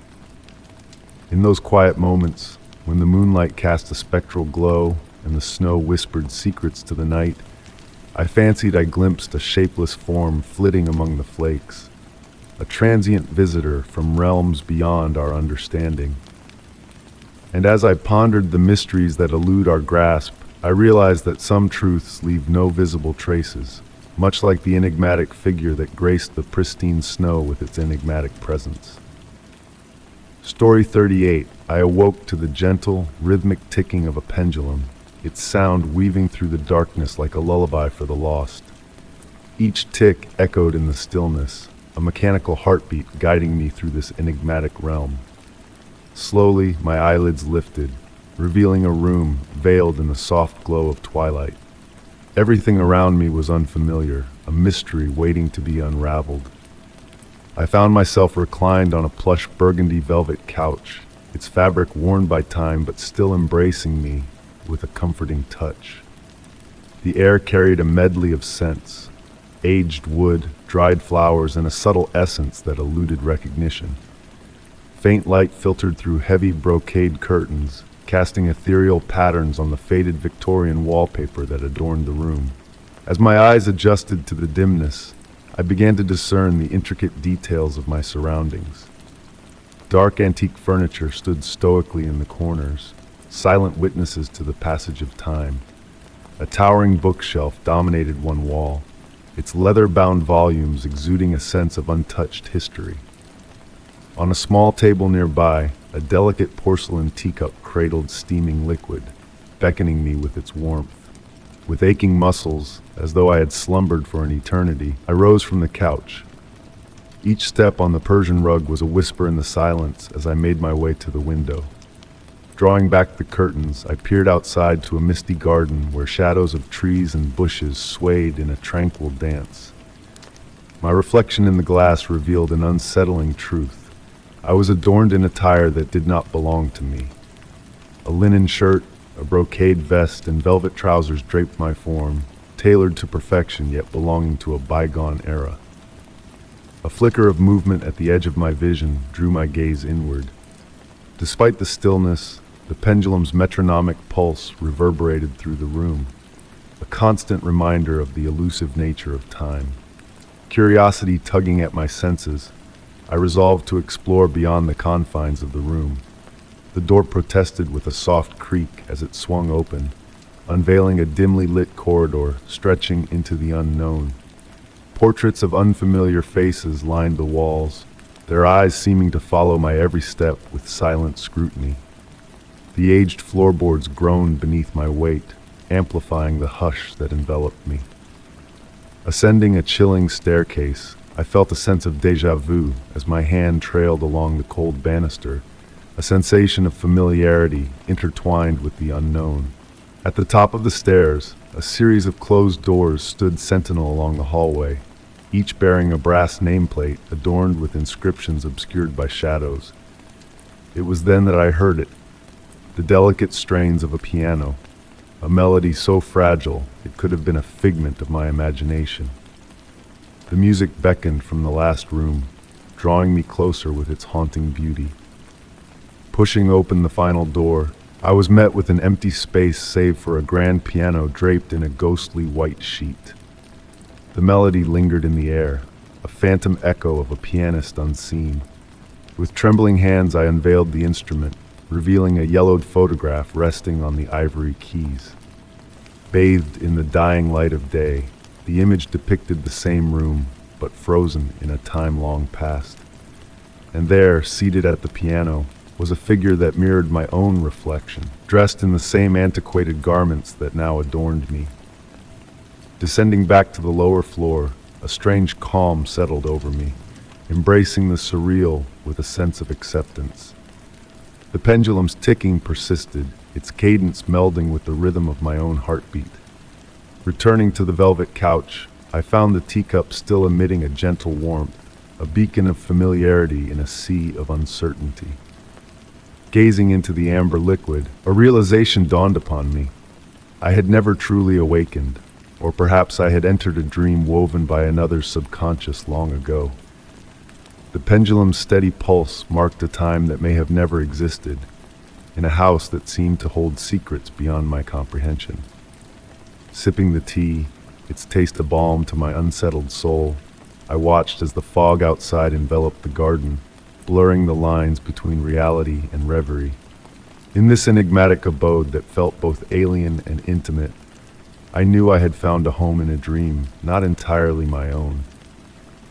And as the pendulum continued its eternal vigil, I surrendered to the embrace of the unknown, content in the knowledge that some mysteries are meant to be lived rather than solved. Story 39. Winter nights hold a peculiar magic, especially when the fog weaves a silent cloak around everything. In my cozy study, wrapped in a woolen blanket, the world outside dissolved into a shimmering mist. The gentle glow of my desk lamp painted dancing shadows on the book-lined walls. Amidst this tranquil scene, a mysterious object caught my eye in the glass reflection. A small, dark wooden box, intricately carved with shifting patterns. It felt unfamiliar yet strangely known, resting on the desk's edge as if it belonged there all along. The wood seemed to pulse faintly in the dim light, as if whispering secrets of its own. I rose from my chair, the blanket slipping to the floor with a soft rustle, and approached the enigmatic box. A nostalgic scent of aged wood and beeswax enveloped me, stirring childhood memories hidden deep within. The box's surface was warm to the touch, its carvings telling ever-changing tales. A moonlit forest, a stormy sea, a starlit sky, and an eternal night.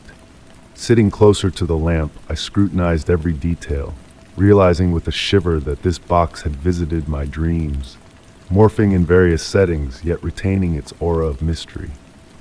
In the hushed room, the grandfather clock's ticking slowed, and shadows waltzed intricately across the walls. The box, heavier than expected, revealed no visible lock, hinting at concealed treasures. As I traced the converging carvings on the lid, a new pattern emerged, vibrating under my touch. A blend of beeswax and an elusive fragrance filled the air, and a melodic hum emanated from within, lulling me into an unexpected drowsiness. Hours later, I awoke at my desk. The fog lifted to reveal a star-studded sky. The box had vanished, leaving behind a ghostly imprint on the wood, as if it had always been there. A faintly glowing carving adorned the back of my hand, mirroring those on the box. Since that night, the box revisits my dreams, evolving in its attempts to convey a cryptic message. Each morning, the carving on my hand shifts subtly, as if crafting a message only time can decipher. I ponder if others encounter this enigmatic box in their dreams, bearing invisible marks of a shared mystery that unravels solely in the realm of slumber. The line between dream and reality blurs, suggesting the box serves as a bridge between intertwined worlds. The scent of beeswax lingers, a subtle reminder that tonight, in the realm of dreams, the box eagerly awaits, brimming with new revelations to disclose. Story 40. The rain softly tapped against the windows of my study, creating a gentle melody that intertwined with the crackling of the fireplace. Nestled in my cherished armchair, I gazed absently at the latest addition to my collection hanging on the wall, an antique painting portraying an autumn scene. Discovered in a quaint antique shop, its warm hues and enigmatic aura had drawn me in. The aged golden frame shimmered in the flickering firelight, casting dancing reflections on the walls. As the storm outside intensified, a peculiar occurrence captured my attention within the painting. The painted leaves seemed to rustle ever so slightly, as if brushed by an unseen breeze. Initially dismissing it as a trick of the shadows, I soon realized a subtle shift in the painting's essence. The colors deepened, becoming more vibrant and alive. The once hidden path now meandered beyond the trees, extending beyond the confines of the canvas. Rising from my seat, I approached the painting. A coolness enveloped the air around it, contrasting sharply with the warmth of the fire. Running my fingertips over the canvas, I was met with a silky smoothness, unlike any ordinary oil painting. A faint fragrance of damp earth and wet leaves wafted from the frame, casting doubt on my senses. As I pondered these anomalies, movement in the upper corner of the painting drew my gaze. Among the branches of an ancient tree, something stirred. Not a mere play of light and shadow, but a purposeful motion, as if a presence lurked within the painted foliage. Curiosity overshadowed any trepidation, prompting me to step back for a clearer view. The brushstrokes shifted, creating new forms and pathways in the landscape. Trees swayed subtly, responding to an unseen breeze. In the distance, a structure materialized amidst the fog, a stone house with a smoking chimney and warm, golden-lit windows. I wondered if inhabitants dwelled within that painted abode, and if they caught glimpses of me, an observer peering through the magical window disguised as a painting. Surprisingly, this notion brought me peace, as if I had stumbled upon a gateway where reality and enchantment intertwined. As night progressed, the painting continued its metamorphosis. Autumnal hues pulsed in a mesmerizing rhythm, unveiling shades unknown to my eyes. The distant house grew more defined, its details sharpening. I pondered the occupants within, their lives unfolding in a realm bridging the tangible and the fantastical. The room expanded, the painting's influence seeping into the tangible world. Hours ebbed away as the painting divulged its mysteries. Figures appeared to stroll along the path, their movements ethereal and fleeting. Each attempt to focus on these apparitions only caused them to dissipate like wisps of a dream upon waking. With dawn's approach, the painting gradually reverted to its original state. The leaves stilled, colors settled, and the distant house dissolved into the morning mist, leaving only the lingering scent of rain-kissed leaves as a reminder of the night's revelations. Since that night, I sit in my armchair each evening, awaiting the painting's whims. Sometimes it unveils secrets, while other times it remains silent like any other artwork. Yet, I know that behind the canvas lies a realm that awakens when the world slumbers. reserved for those patient enough to observe in quietude. Story 41. The night had enveloped the old house in a soft, velvety hush, broken only by the gentle patter of autumn rain on the window glass. Nestled in my favorite armchair, cradling a mug of fragrant tea, my gaze wandered absently to the painting hanging across from me. A cherished heirloom from my grandmother, it depicted a tranquil woodland scene at dusk.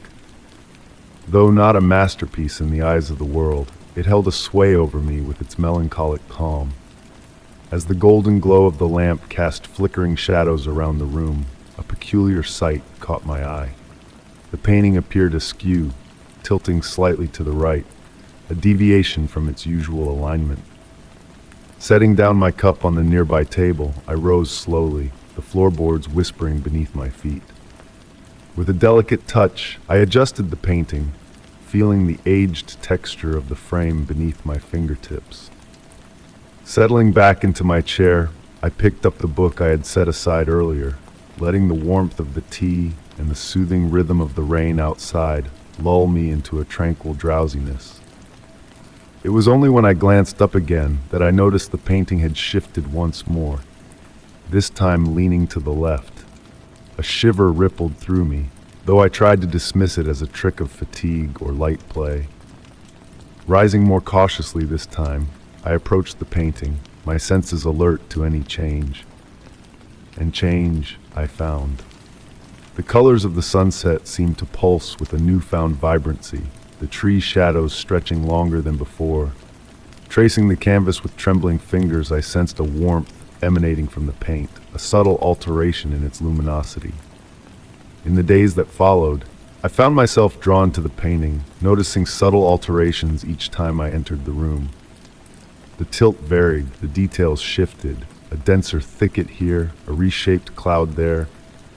I began documenting these transformations, capturing them in photographs that revealed undeniable shifts. In the painted world, ephemeral details emerged and vanished, a hidden nest, a secret clearing, a faint path materializing where none existed before. The passage of the sunset seemed fluid, as if time within the painting danced to a different melody than our own. One serene evening, ensconced in my armchair, a movement caught my peripheral vision. The painting was adjusting itself, a slow, almost imperceptible swaying. Curiosity mingled with a surreal peace as I watched, unafraid. It was as if an unseen hand caressed the canvas, guiding it. Drawing nearer, I felt a faint hum beneath my touch, and in the glass reflection, a fleeting image flickered. A blurred visage of my grandmother, her smile ghostly yet comforting, writing the painting with a gentle touch. Since that moment, I've embraced these subtle shifts as the house's enchantment. Each night, before retiring, I devote a few moments to the painting, seeking out its new mysteries. Perhaps it is my grandmother's silent communication, a sign of her presence, watchful and caring, through this enigmatic canvas that breathes and moves. I've kept this tale close to my heart, sharing it with none, cherishing the sweet enigma. The painting still moves, but less frequently now, as if finding a delicate equilibrium between revelation and secrecy. And so every evening finds me in my armchair, tea in hand, rain serenading the windows, communing with the painting that lives and breathes in a silent conversation understood only by us two. Story 42. The gentle patter of rain on the roof of the ancestral home wove a soothing melody as I delved into the final remnants of my grandmother's legacy. Nostalgia hung heavy in the air, mingling with the fragrance of aged wood and swirling dust particles, basking in the dwindling sunlight filtering through the creamy curtains. Each item I unearthed seemed to whisper tales of bygone days, painting vivid memories of yesteryears.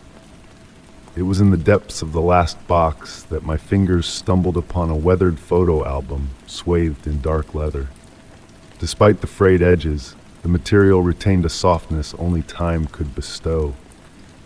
Placing the album gently on the weathered oak table, I felt the musty scent of old paper and faint mildew wafting from its pages. Black and white photographs chronicled snippets of family history, weddings, birthdays, carefree summer escapades. A smile crept across my lips as I recognized the youthful faces of ancestors, tracing resemblances through the generations. The rustle of pages harmonized with the rain's rhythmic drumming on the window panes. One photograph in particular captured my gaze, a snapshot from a summer luncheon in the garden of the house. My grandmother, radiant in her floral dress, sat among her siblings, bathed in the soft glow of a bygone sun. Yet a peculiar figure stood on the periphery, clad in a pale dress and veiled by the shadows of a wide-brimmed hat. Her presence was unfamiliar, absent from the narratives woven during festive family gatherings. Lifting the photograph from its berth, a chill breeze swept through the room, causing the curtains to dance. The sun had dipped below the horizon, casting a twilight haze that blurred the lines of certainty. A flicker of warmth emanated from the aged table lamp I ignited, casting a soft, amber glow across the room. As my gaze returned to the photograph under the altered illumination, a disquieting realization dawned upon me. The mysterious figure's shadow defied the natural course, diverging from the others. Recollections surfaced of a hushed conversation between my mother and aunt, speaking of a woman who had fleetingly graced the family's circle before vanishing without a trace. Her origins and name remained shrouded in mystery. The rain's cadence intensified, lulling me into a trance-like state. The enigmatic figure in the photograph seemed to sharpen, her form beckoning, as if laden with an untold revelation. Turning the photograph, faint markings emerged in the corner, barely discernible words etched with delicate strokes. Beneath the lamplight, a phrase materialized, "She always sees." I nestled the photograph back into its rightful place, yet an unseen force compelled me to linger on the image, as though it harbored a concealed truth awaiting discovery. Contemplating the secrets veiled within the house's walls, I pondered the untold mysteries encapsulated by the lens of a camera, enshrined in the silence of time. The rain persisted in its gentle descent, enveloping the house in a tranquil embrace of nightfall. Nestled in the armchair beside the window, the album cradled in my lap, I surrendered to contemplation. Who was the enigmatic woman? What had she witnessed? And did her gaze linger still? Leaving the album ajar on the table, I retired for the night, stealing a final glance at the photograph from the threshold. In the flickering lamplight, a fleeting notion seized me. The figure appeared to have shifted, as if casting a gaze in my direction. A mere trick of light, perhaps, or a deeper enigma destined to remain veiled, safeguarded within the sepia-hued pages of a cherished family album. Story 43.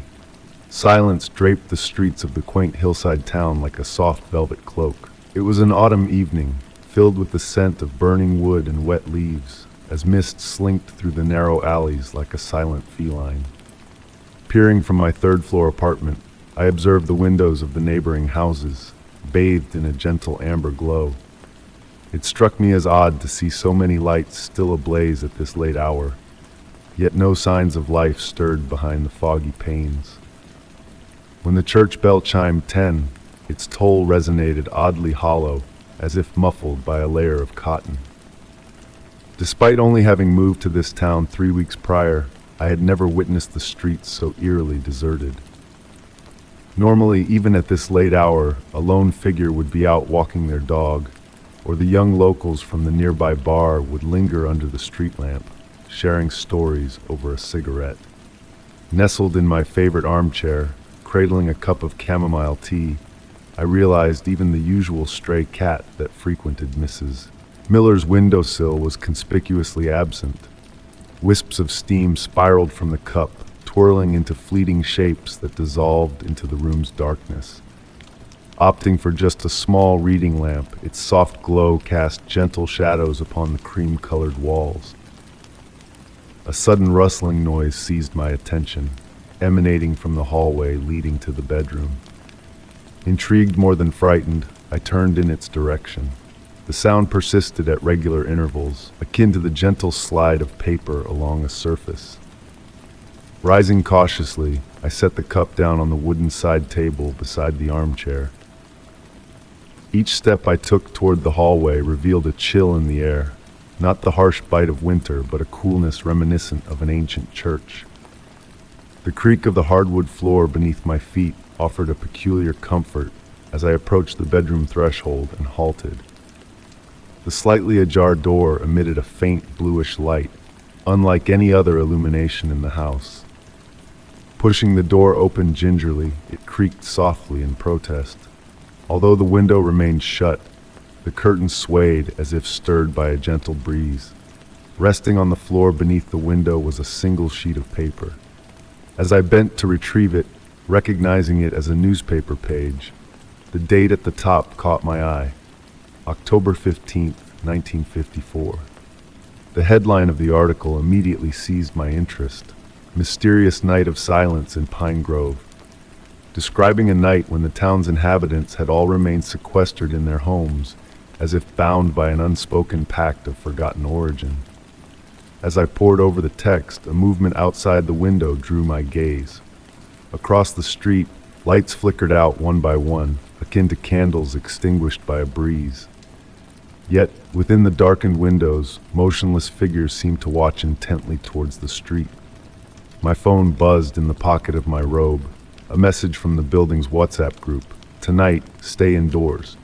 It's crucial. Peering out once more, I noticed all lights had now dimmed, save for mine. In the deepening hush, the rhythm of my heartbeat slowed, harmonizing with something ancient and enigmatic. Perching on the edge of the bed, clutching the newspaper clipping, the paper felt remarkably soft, as though handled countless times. Beyond the window, the fog thickened, enveloping the streetlights in a milky haze. From my vantage point, the entire main street lay deserted, shrouded in silence. Recalling the article's accounts, the town's denizens, come morning, could not recall the events of that silent night. Resuming their routines as if untouched, yet sporadically, the phenomenon would recur. Rising slowly, I made my way to the light switch. Before flicking it off, I stole a final glance out the window. The mist now twisted into sinuous, almost dancing forms, where fleeting shadows seemed to glide within, akin to specters adrift in a sea of milk. With the room plunged into darkness, I settled on the bed, still clad in my attire. Utter silence enveloped me, punctuated solely by the rhythmic tick of the nightstand clock. Drifting into a deep slumber, I pondered whether come morning I would retain memories of this night or join the ranks of the town residents, oblivious to the cyclic mystery that wove through our lives. The last echoes my mind captured before succumbing to sleep were the distant tolls of midnight bells, their chime oddly muted, as though resonating from a distant age, a realm where silence whispered the language of all beings. Story 44. The autumn breeze whispered through the tree branches, creating a soothing symphony that harmonized with the hushed whispers of the surrounding crowd. Perched on my cherished bench in the park, I observed the steady stream of passers-by strolling along the paved pathways. The air carried a crisp edge, redolent with the fragrance of damp soil and rain-kissed wood. Though I held a book in my hands, my focus was captured by a faint, almost elusive sensation that had lingered with me for days on end. It all began subtly. One morning, as I made my way to work, a tingling sensation prickled at the nape of my neck, as if unseen eyes were fixed upon me. I glanced behind me, only to see the usual throng of commuters rushing towards their destinations. In the ensuing days, that feeling grew more pronounced, more palpable. During lunch breaks, grocery runs, even while sipping coffee at my favorite cafe.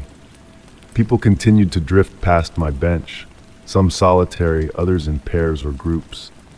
A lady in a scarlet coat paused briefly to check her phone. An elderly gentleman ambled by with his gleaming wooden cane. Yet amidst the sea of familiar faces, I sensed a subtle shift, something intangible that defied definition. Closing my book, I rose from my seat, resolving to take a leisurely stroll. The sky transformed, taking on hues of amber as streetlights flickered to life one by one. I meandered down the main boulevard, the rhythm of my footsteps blending with the gentle rustle of leaves. The sensation lingered, akin to an unseen shadow trailing me at a steady remove. Halting before a storefront display, I feigned interest in the wares showcased within. Peering at the reflection in the glass, I discreetly scanned the figures passing behind me. And there it was, a face amidst the throng that seemed ever-present yet elusive, a flickering presence that weaved through the crowd with effortless fluidity.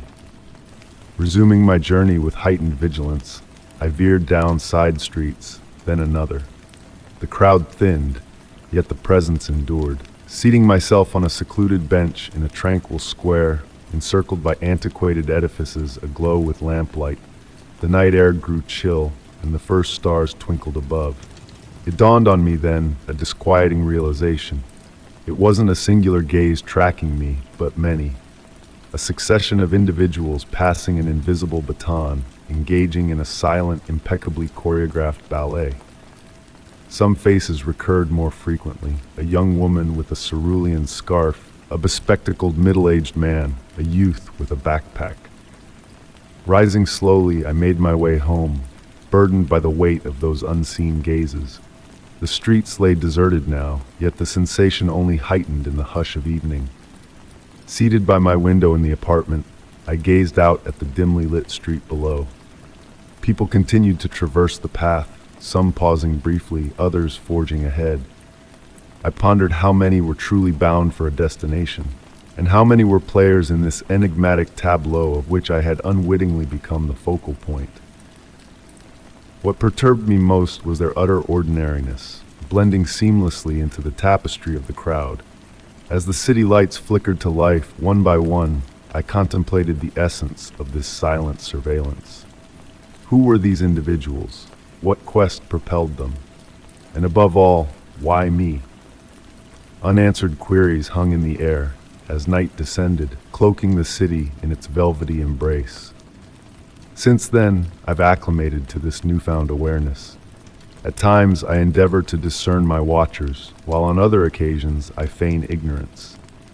Yet they persist, like phantoms skulking at the periphery of my existence. And in the quiet of night, as I peer from my window at the ebbing streets, I mull over whether they, too, contemplate my presence from their abodes, gearing up for another day in this clandestine waltz of gazes and shadows. Story 45. The gentle rustle of paper caressed my ears as it glided through my grasp, creating a soothing melody in the tranquil attic. The dwindling light of the setting sun filtered through a small, dust-covered window, casting ethereal golden beams that pirouetted in the hushed atmosphere. Amidst my exploration of ancient family documents, my discovery awaited. A weathered envelope, sealed with faded red wax. Delicate, elegant handwriting adorned the rough exterior, bearing my name in a script unfamiliar to my eyes. Nestled upon an aged wooden chair that groaned beneath me, I inhaled the fragrance of time-worn books and weathered wood, while a gentle breeze stirred the leaves of a majestic tree outside the window. The envelope felt weighty in my hands, hinting at secrets beyond mere paper and ink. With a tender touch, I began to break the seal, the crisp sound of cracking wax echoing in the serene room. Inside, several thin pages, akin to veils, awaited me, each embellished with the same graceful handwriting. The date atop the first page whispered of a day half a century past, long before my earthly arrival. The initial words seized my attention, my dear future grandchild. As I delved into the narrative, the ambient light gradually dimmed, yet I made no move to illuminate the room. The words upon the parchment seemed to emit a soft, inner glow of their own. The letter unfurled the tale of a woman, my grandmother, whom I had never met. She unveiled a peculiar familial gift, one that surfaced sparingly and only under specific celestial alignments. She recounted how, on select moonlit nights with a northerly breeze, certain kin could glimpse beyond the veil of time. not with clarity or precision, but through sensations and nebulous images, akin to reflections upon rippling waters. My grandmother chronicled her foresight of my existence, envisioning me in that very attic, perusing her missive. A shiver traversed my spine as I continued to read. Her prose grew more intimate, more personal. She detailed her endeavors to harness this gift for the family's protection, a guiding force through arduous trials. Yet, she elucidated that each glimpse beyond the temporal veil exacted a toll on her vitality. Amidst the attic stillness, time paused its relentless march. Shadows elongated upon the walls, intertwining with the memories enshrined within those aged pages. The letter progressed to foretell events in my life, some already familiar, others awaiting their moment. Further perusal revealed a subtle shift in the handwriting, a growing uncertainty as if each word demanded greater exertion. The final page posed the greatest challenge to decipher. My grandmother inscribed of a pivotal choice I would confront, a juncture where the gift would manifest within me as well. Pausing briefly, I lifted my gaze to the window. The night sky had descended, the full moon peeking through veils of cloud. A gust of wind rattled the panes, bearing the scent of impending rain. Returning to the last page, her closing words gleamed as if freshly penned. "When you hear the call," the epistle concluded, "you will discern your path. This gift is no curse, but a solemn duty. As I have done for you, you must craft a letter never to be dispatched, yet destined to reach its recipient when the hour is ripe." Carefully, I folded the pages and nestled them back into the envelope. The wind now intensified, causing the floorboards to groan in protest. Rising from the chair, I gravitated towards the window. My reflection upon the glass seemed to merge with the moon's image, crafting an illusion that gave me pause. Fleetingly, I fancied another figure superimposed, that of an elderly woman wearing a gentle smile. When I blinked, she vanished. Yet upon the desk by the window, where naught had lain before, rested a pristine sheet of paper and a pen. Seating myself once more, this time at the desk, the moon bathed the room in a silvery luminescence as the northern wind persisted its gentle caress. I grasped the pen and commenced to inscribe, "My dear future grandchild." Story 46. The doorbell remained silent on that tranquil autumn afternoon. A gentle knock echoed through the house, barely noticeable, akin to the soft flutter of a moth's wings against a window pane. I sat on the couch, cocooned in a cozy blanket, engrossed in a book, while the rain outside played a soothing melody on the window glass. With a sense of calm, I rose from the couch, assuming it was just the wind rustling something outside. Upon opening the door, there stood nothing but a neatly squared brown package, placed meticulously at the doorstep. No delivery was expected, and the package bore no labels or addresses, only my name elegantly inscribed in ancient calligraphy as though penned with black ink. The cardboard felt smooth to the touch, dry despite the persistent rain outside. Curiously, I lifted it, surprised by its lightness, and carried it inside. The silence enveloped me, broken only by the rhythmic ticking of the pendulum clock in the hallway and the gentle patter of rain continuing its descent. Seated back on the couch, I examined the package from every angle. It bore no signs of tape or visible seams. The edges were flawlessly aligned, as if fashioned by skilled hands well versed in the art of origami. A faint fragrance wafted from the box, a scent evoking memories of ancient books, intertwined with the aroma of black tea and a hint of sandalwood. While cradling it in my lap, a subtle movement seemed to stir within, as if something ethereal shifted delicately. Not solid yet not liquid, it felt as though the very air inside the box was swirling, creating imperceptible currents. The afternoon light dimmed gradually, casting elongated shadows across the room. I chose to keep the lamps off, embracing the natural twilight that enveloped everything in a gentle haze.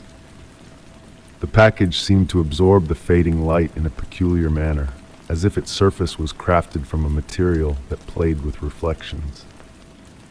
After a contemplative pause, I resolved to uncover its contents. My fingers traced the edges, exploring each fold and crease. In doing so, I noticed an anomaly. The cardboard felt warmer in certain spots, as if retaining an internal heat following an unfathomable pattern. As I pondered how to unveil its secrets, a faint memory surfaced in my mind, hazy and distant like a forgotten dream upon waking. I recalled encountering a similar package long ago, perhaps in my childhood, within my grandparents' home. Even then, it bore no labels, only a name penned in the same elegant script. The rain intensified slightly, creating a more audible yet still calming backdrop. The raindrops etched paths on the windows, seemingly mirroring the warmth I had sensed on the package's surface.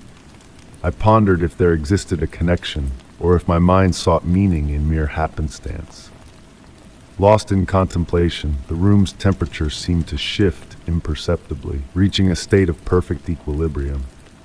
The package on my lap continued to exude that familiar scent, now more pronounced, mingling with the fragrance of rain wafting through the slightly ajar window. It was then I observed something extraordinary. Where my fingers grazed the cardboard, faint luminous imprints remained, as though the material reacted to the warmth of my touch. These ephemeral impressions glowed dimly before fading, resembling shooting stars in a twilight sky. I cannot recall how long I sat transfixed by this phenomenon, but upon lifting my gaze, I realized the onset of evening. The room bathed in a bluish twilight, with the package emitting a faint, almost imperceptible glow, serving as the sole source of light.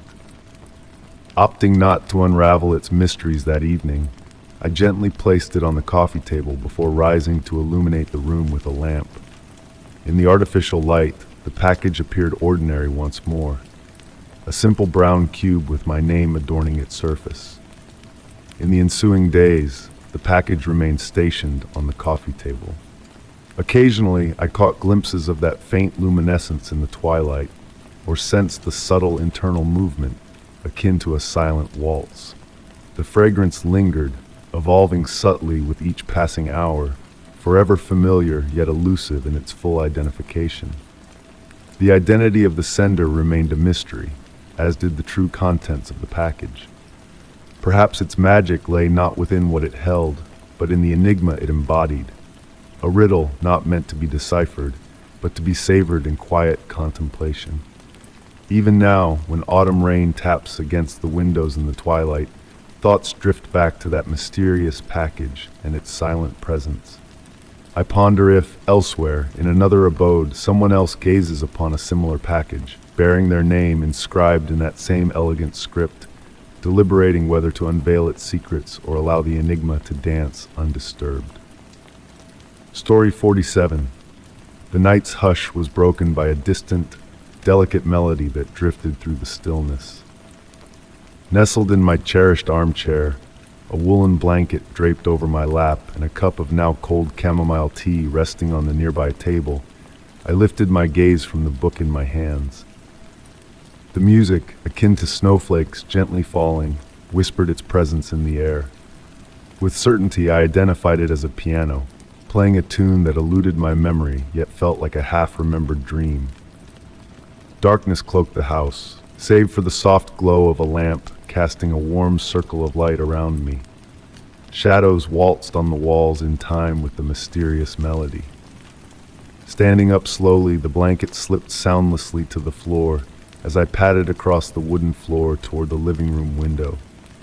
Outside, the night lay tranquil and mute, bathed in the silver light of the full moon. Trees swayed in the gentle breeze, casting graceful silhouettes in the moonlit garden. No signs of life emanated from the neighboring houses, all shrouded in darkness. Still, the music persisted, seeming to drift from all directions and none simultaneously. I meandered through the house, room after room, chasing the elusive source of the ever-shifting melody. In the kitchen, it beckoned from the living room. In the living room, it whispered from the stairs. On the stairs, it descended from the upper floor. A hypnotic symphony of echoes guided me through a silent dance within the familiar confines of my home. Ascending to my bedroom, I noticed the door slightly ajar, though I distinctly recalled leaving it open that morning. Moonlight filtered through the sheer curtains, painting intricate patterns on the floor. The music grew clearer, more distinct, hinting that I was nearing its origin. Pausing at the threshold, I surveyed the room attentively. My old music box, a keepsake from my grandmother perched on the bedside table, gleamed faintly in the dimness. Unopened for years, I had assumed it broken. Yet now, in the nocturnal calm, its diminutive ballerina twirled slowly, casting a dancing shadow on the wall.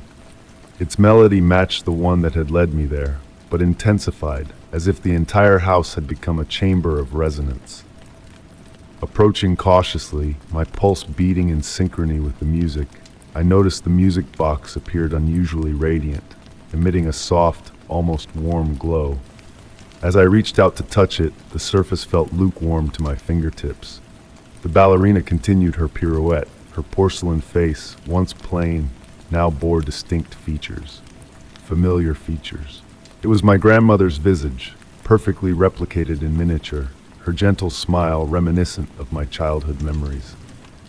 The figure's eyes seemed to lock with mine briefly, and in that instant, the melody subtly shifted into a lullaby she had sung to me long ago. Frozen in place, I allowed the music to envelop me like a comforting embrace. Fear was absent, replaced by a profound sense of tranquility and longing. The notes swirled around the room until gradually receding, like the tide retreating from the shore. As the music dwindled to silence, the music box closed with a soft click.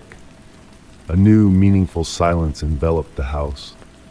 Returning to my armchair downstairs, I retrieved the fallen blanket, enveloping myself once more in its warmth.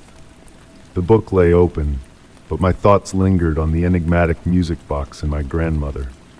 How many melodies lay trapped within those silent gears, awaiting the opportune moment for release? Since that night, on occasion, when the house is steeped in quietude and the moon casts its glow upon the garden, a sweet, familiar melody fills the rooms. I no longer seek its source. Instead, I close my eyes and listen, understanding that some mysteries are best left unsolved, yet deeply felt. Story 48. Snow drifted down silently that night in my quaint vintage store. The gentle flakes pirouetted behind the windows, bathed in the cozy glow of antique lamps, casting a soft and inviting aura. The wooden shelves whispered softly as I arranged old volumes, in harmony with the languid sway of the pendulum clock's hands. The air was rich with the scent of aged books and beeswax, a fragrance that only artifacts with a deep past could exude. Amidst this serene setting, the doorbell tinkled with a crystalline resonance. A rush of icy air tiptoed into the shop, carrying a few snowflakes that dissolved instantly on the wooden floor. Turning to greet the visitor, I was momentarily taken aback. At the threshold stood a tall silhouette, cloaked in darkness that seemed to swallow the light around it. A broad-brimmed hat obscured the upper face, while a gray wool scarf veiled the lower half. "Good evening," I murmured, striving to maintain a composed demeanor despite a subtle shiver creeping up my spine. The enigmatic figure offered no reply, but glided gracefully among the shelves, their gloved hands delicately skimming over the displayed curios. There was a hypnotic quality to their movements, as if they were waltzing to a silent melody known only to them. I found myself entranced by their every gesture, noting how the light seemed to behave oddly in their presence. Shadows grew deeper, denser, as though possessing a life of their own. Pausing before an antique mirror from the 18th century, a recent acquisition of mine, they traced the golden frame with deliberate, gentle strokes. The silence in the shop grew weighty, punctuated solely by the clock's measured ticking, each beat elongated in time. Straining to catch their reflection in the mirror, I was unsettled to find only the shelf behind them mirrored back, as if they existed beyond its reach. Approaching cautiously, the floor creaking beneath my steps, I inquired, "Can I assist you in finding something specific?" My voice carried an undertone of unease. Slowly, the visitor turned towards me, their features obscured by shadows under the hat. With fluid grace, they produced a yellowed parchment from their coat pocket, unfolding it meticulously on the counter beside the cash register. The script upon it was elegant, antiquated, listing peculiar items: a mirror that remembers, a clock that counts backwards, a key that opens forgotten doors. As I perused the list, a chill seemed to settle in the shop, my breath forming ethereal wisps in the frigid air. Objects on the shelves seemed to hum imperceptibly, as if acknowledging something in the visitor's presence. "I regret," I whispered, "but I don't believe I possess these particular items." The visitor remained motionless for a protracted moment before nodding slowly. Retrieving the parchment, they tucked it away in their coat with the same fluidity as before. Drifting towards the exit, they paused before departing. Turning slightly, a sound, more akin to a whisper of thought than a spoken word, emanated from the depths of the scarf. "You will." It carried not as a query, but as a declaration. The bell tolled once more as they exited, its resonance deeper, resonating from a distant place. Outside, the snow continued its descent, yet for a fleeting moment, it seemed as though the flakes hung suspended in time. That night, after locking up the shop, I scrutinized the antique mirror. Its reflective surface appeared profound, concealing something within its silvery depths. And the pendulum clock, the faithful timekeeper, had halted precisely at the instant of the visitor's arrival. Since then, every evening as shadows lengthened and light waned, I find myself gazing towards the door, awaiting the familiar chime of the bell. Each object in the shop appears to share this vigil, as if we all sense the inevitable return of the enigmatic customer. In an antique shop, every artifact harbors a tale to recount, and perchance some objects await the commencement of their own narrative. Story 49. The weariness of a long workday clung to me as I entered my study. The gentle glow of the desk lamp painted the room in amber hues, casting soft shadows on the familiar walls adorned with bookshelves. The scent of aged paper and ink embraced me like a warm blanket as I sank into my well-loved leather armchair. Resting on the polished wooden desk, my grandmother's gift, my old diary, awaited me in its usual spot. Its weathered brown cover and yellowed pages held my innermost musings. To my surprise, the last page I had penned was no longer blank. A graceful script, unlike my own, adorned the page with words I had no recollection of writing. The ink appeared fresh, as if just laid down by an unseen hand. Intrigued, I leaned in, my breath slowing to a gentle rhythm. The words painted a scene of an autumn evening, mirroring the very room I occupied. The soft pitter-patter of rain against the window added a hypnotic layer to the ambience, blending with the sound of pages rustling in a non-existent breeze. The flickering lamplight danced, casting ephemeral shadows on the walls. Mesmerized, I delved deeper into the mysterious narrative that seemed to anticipate my every move. Curiosity urged him to turn the page, the text beckoned, and as if compelled, my fingers obeyed, revealing new words materializing before me in real time. A surge of adrenaline coursed through me as the invisible hand crafted the narrative, capturing my sensations with eerie accuracy. The warmth of the lamp, the weight of my breath, even the subtle shiver down my spine, all immortalized on the page. Rising from my chair, I couldn't tear my gaze away from the unfolding script. The sentences now detailed the books on the shelves, titles unfamiliar yet present in my sanctuary.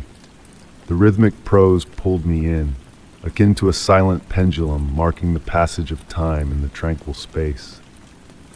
Seating myself on the corner couch, I observed the diary as it continued to fill with words, the rain's melody intensifying, cocooning me in a realm apart from the world. The room exuded a newfound warmth, as though the enigma had birthed its own sanctum, distinct from reality. Closing my eyes, I surrendered to the soothing symphony of rain. Upon reopening them, the diary revealed a more intimate narrative, unearthing buried memories and unshared moments. Approaching the desk with measured steps, the dialogue evolved into a profound exchange, bridging the gap between me and the book. Curiosity mingled with peace as the evening unfolded, each word a stepping stone towards an elusive revelation. As midnight chimed, I realized hours had slipped by, lost in communion with the diary. The final words etched on the page echoed cryptically, "Some mysteries don't need to be solved to be understood." Closing the diary gently, I felt the familiar touch of the leather cover beneath my fingertips.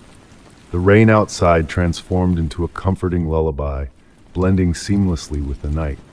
Would the words persist till morning, or fade like a dream at dawn? Contemplating this, I stole a final glance at the study before retiring for the night. The diary lay undisturbed, yet within me a shift had occurred. Though outwardly unchanged, an internal transformation had taken root, spurred by those self-scripting pages. Night enveloped the study in a hushed embrace, the lamp's amber glow, a silent sentinel to the enigma that lingered. Closing the door, I pondered that perhaps some mysteries are best left unsolved, their allure preserved in the realm of the unknown. Story 50, The Enigmatic Streetlight. Autumn nights in our cozy neighborhood always held a touch of magic. The crisp air carried whispers of fallen leaves and the hushed rhythm of footsteps on the damp streets. Lately, however, a peculiar occurrence has captured my attention during my evening strolls home from work. It revolves around the streetlight at the intersection of Maple Street and Rose Avenue, a light unlike its companions that steadfastly bathe the sidewalks in their warm glow. This specific light behaves in a most mysterious manner. As I draw near, its luminance begins to wane gradually, as though concealing a secret from my sight. Initially, I dismissed it as a mere malfunction, an aging streetlight in need of repair, nothing more. Yet my curiosity grew, and I observed closely. The light dimmed only in my presence. I witnessed others passing beneath it without any alteration in its radiance. One evening, I decided to test the hypothesis. Standing about 60 feet away, I leaned against the weathered facade of the Art Deco building on the corner. The streetlight's beam remained strong, casting elongated shadows and causing dewdrops to shimmer in the nearby garden. Advancing, the light flickered slightly. With each step closer, its brilliance diminished, almost as if holding its breath. At 15 feet, the light dwindled to a faint glimmer, barely illuminating the surroundings. Standing directly under it, within the twilight it had formed, the night's quietude deepened, as if even the city's clamor retreated alongside the light. Peering at the glass of the streetlight, faint markings, resembling scratches or engravings, adorned its surface in a cryptic pattern under the subdued glow. Upon attempting to illuminate the markings with my phone's light, a sudden gust of wind rustled the tree leaves, instilling a sense that something stirred within the streetlight's enclosure. Subsequent evenings saw a change in my route, now leading me beneath that enigmatic streetlight every time. The ritual repeated, the light dimming as I neared, the silence thickening, the sensation of unseen eyes above. Noteworthy details emerged. The light exhibited subtle color shifts at its dimmest, hinting at a form of communication through imperceptible tonal changes. One moonlit night, while standing within the customary twilight circle, a peculiar sound reached me. A faint metallic hum, almost musical in its cadence, emanating from within the pole. Placing my palm against the cool metal, I discerned the vibrations coursing through me, as if the streetlight sought to convey a message. Documenting each encounter meticulously, I discerned that the dimming intensity correlated with lunar phases, extinguishing nearly entirely during new moons and maintaining a steady glow under full moons. Furthermore, the light consistently regained its brightness after my passing in precisely 23 seconds, adhering to an enigmatic rhythm. Strangely, the streetlight's behavior began to influence my habits, compelling me to slow down, engaging in an unspoken ritual as I approached. At times, I lingered beneath it, immobile within the dimmed circle, listening to the faint hum that seemed to narrate tales of yore. I refrained from seeking a technical explanation, content in the allure of the mystery. Nightly on my homeward journey, I anticipate the streetlight's presence, poised to create our shared moment of twilight. Engaging in this enigmatic dance with the dimming light, I remain uncertain if it stems from an electrical anomaly, a scientific enigma, or a deeper essence. Yet, within that fleeting darkness, as the world momentarily recedes, I feel a connection to something greater, a mystery unveiled solely through the language of shadows and light.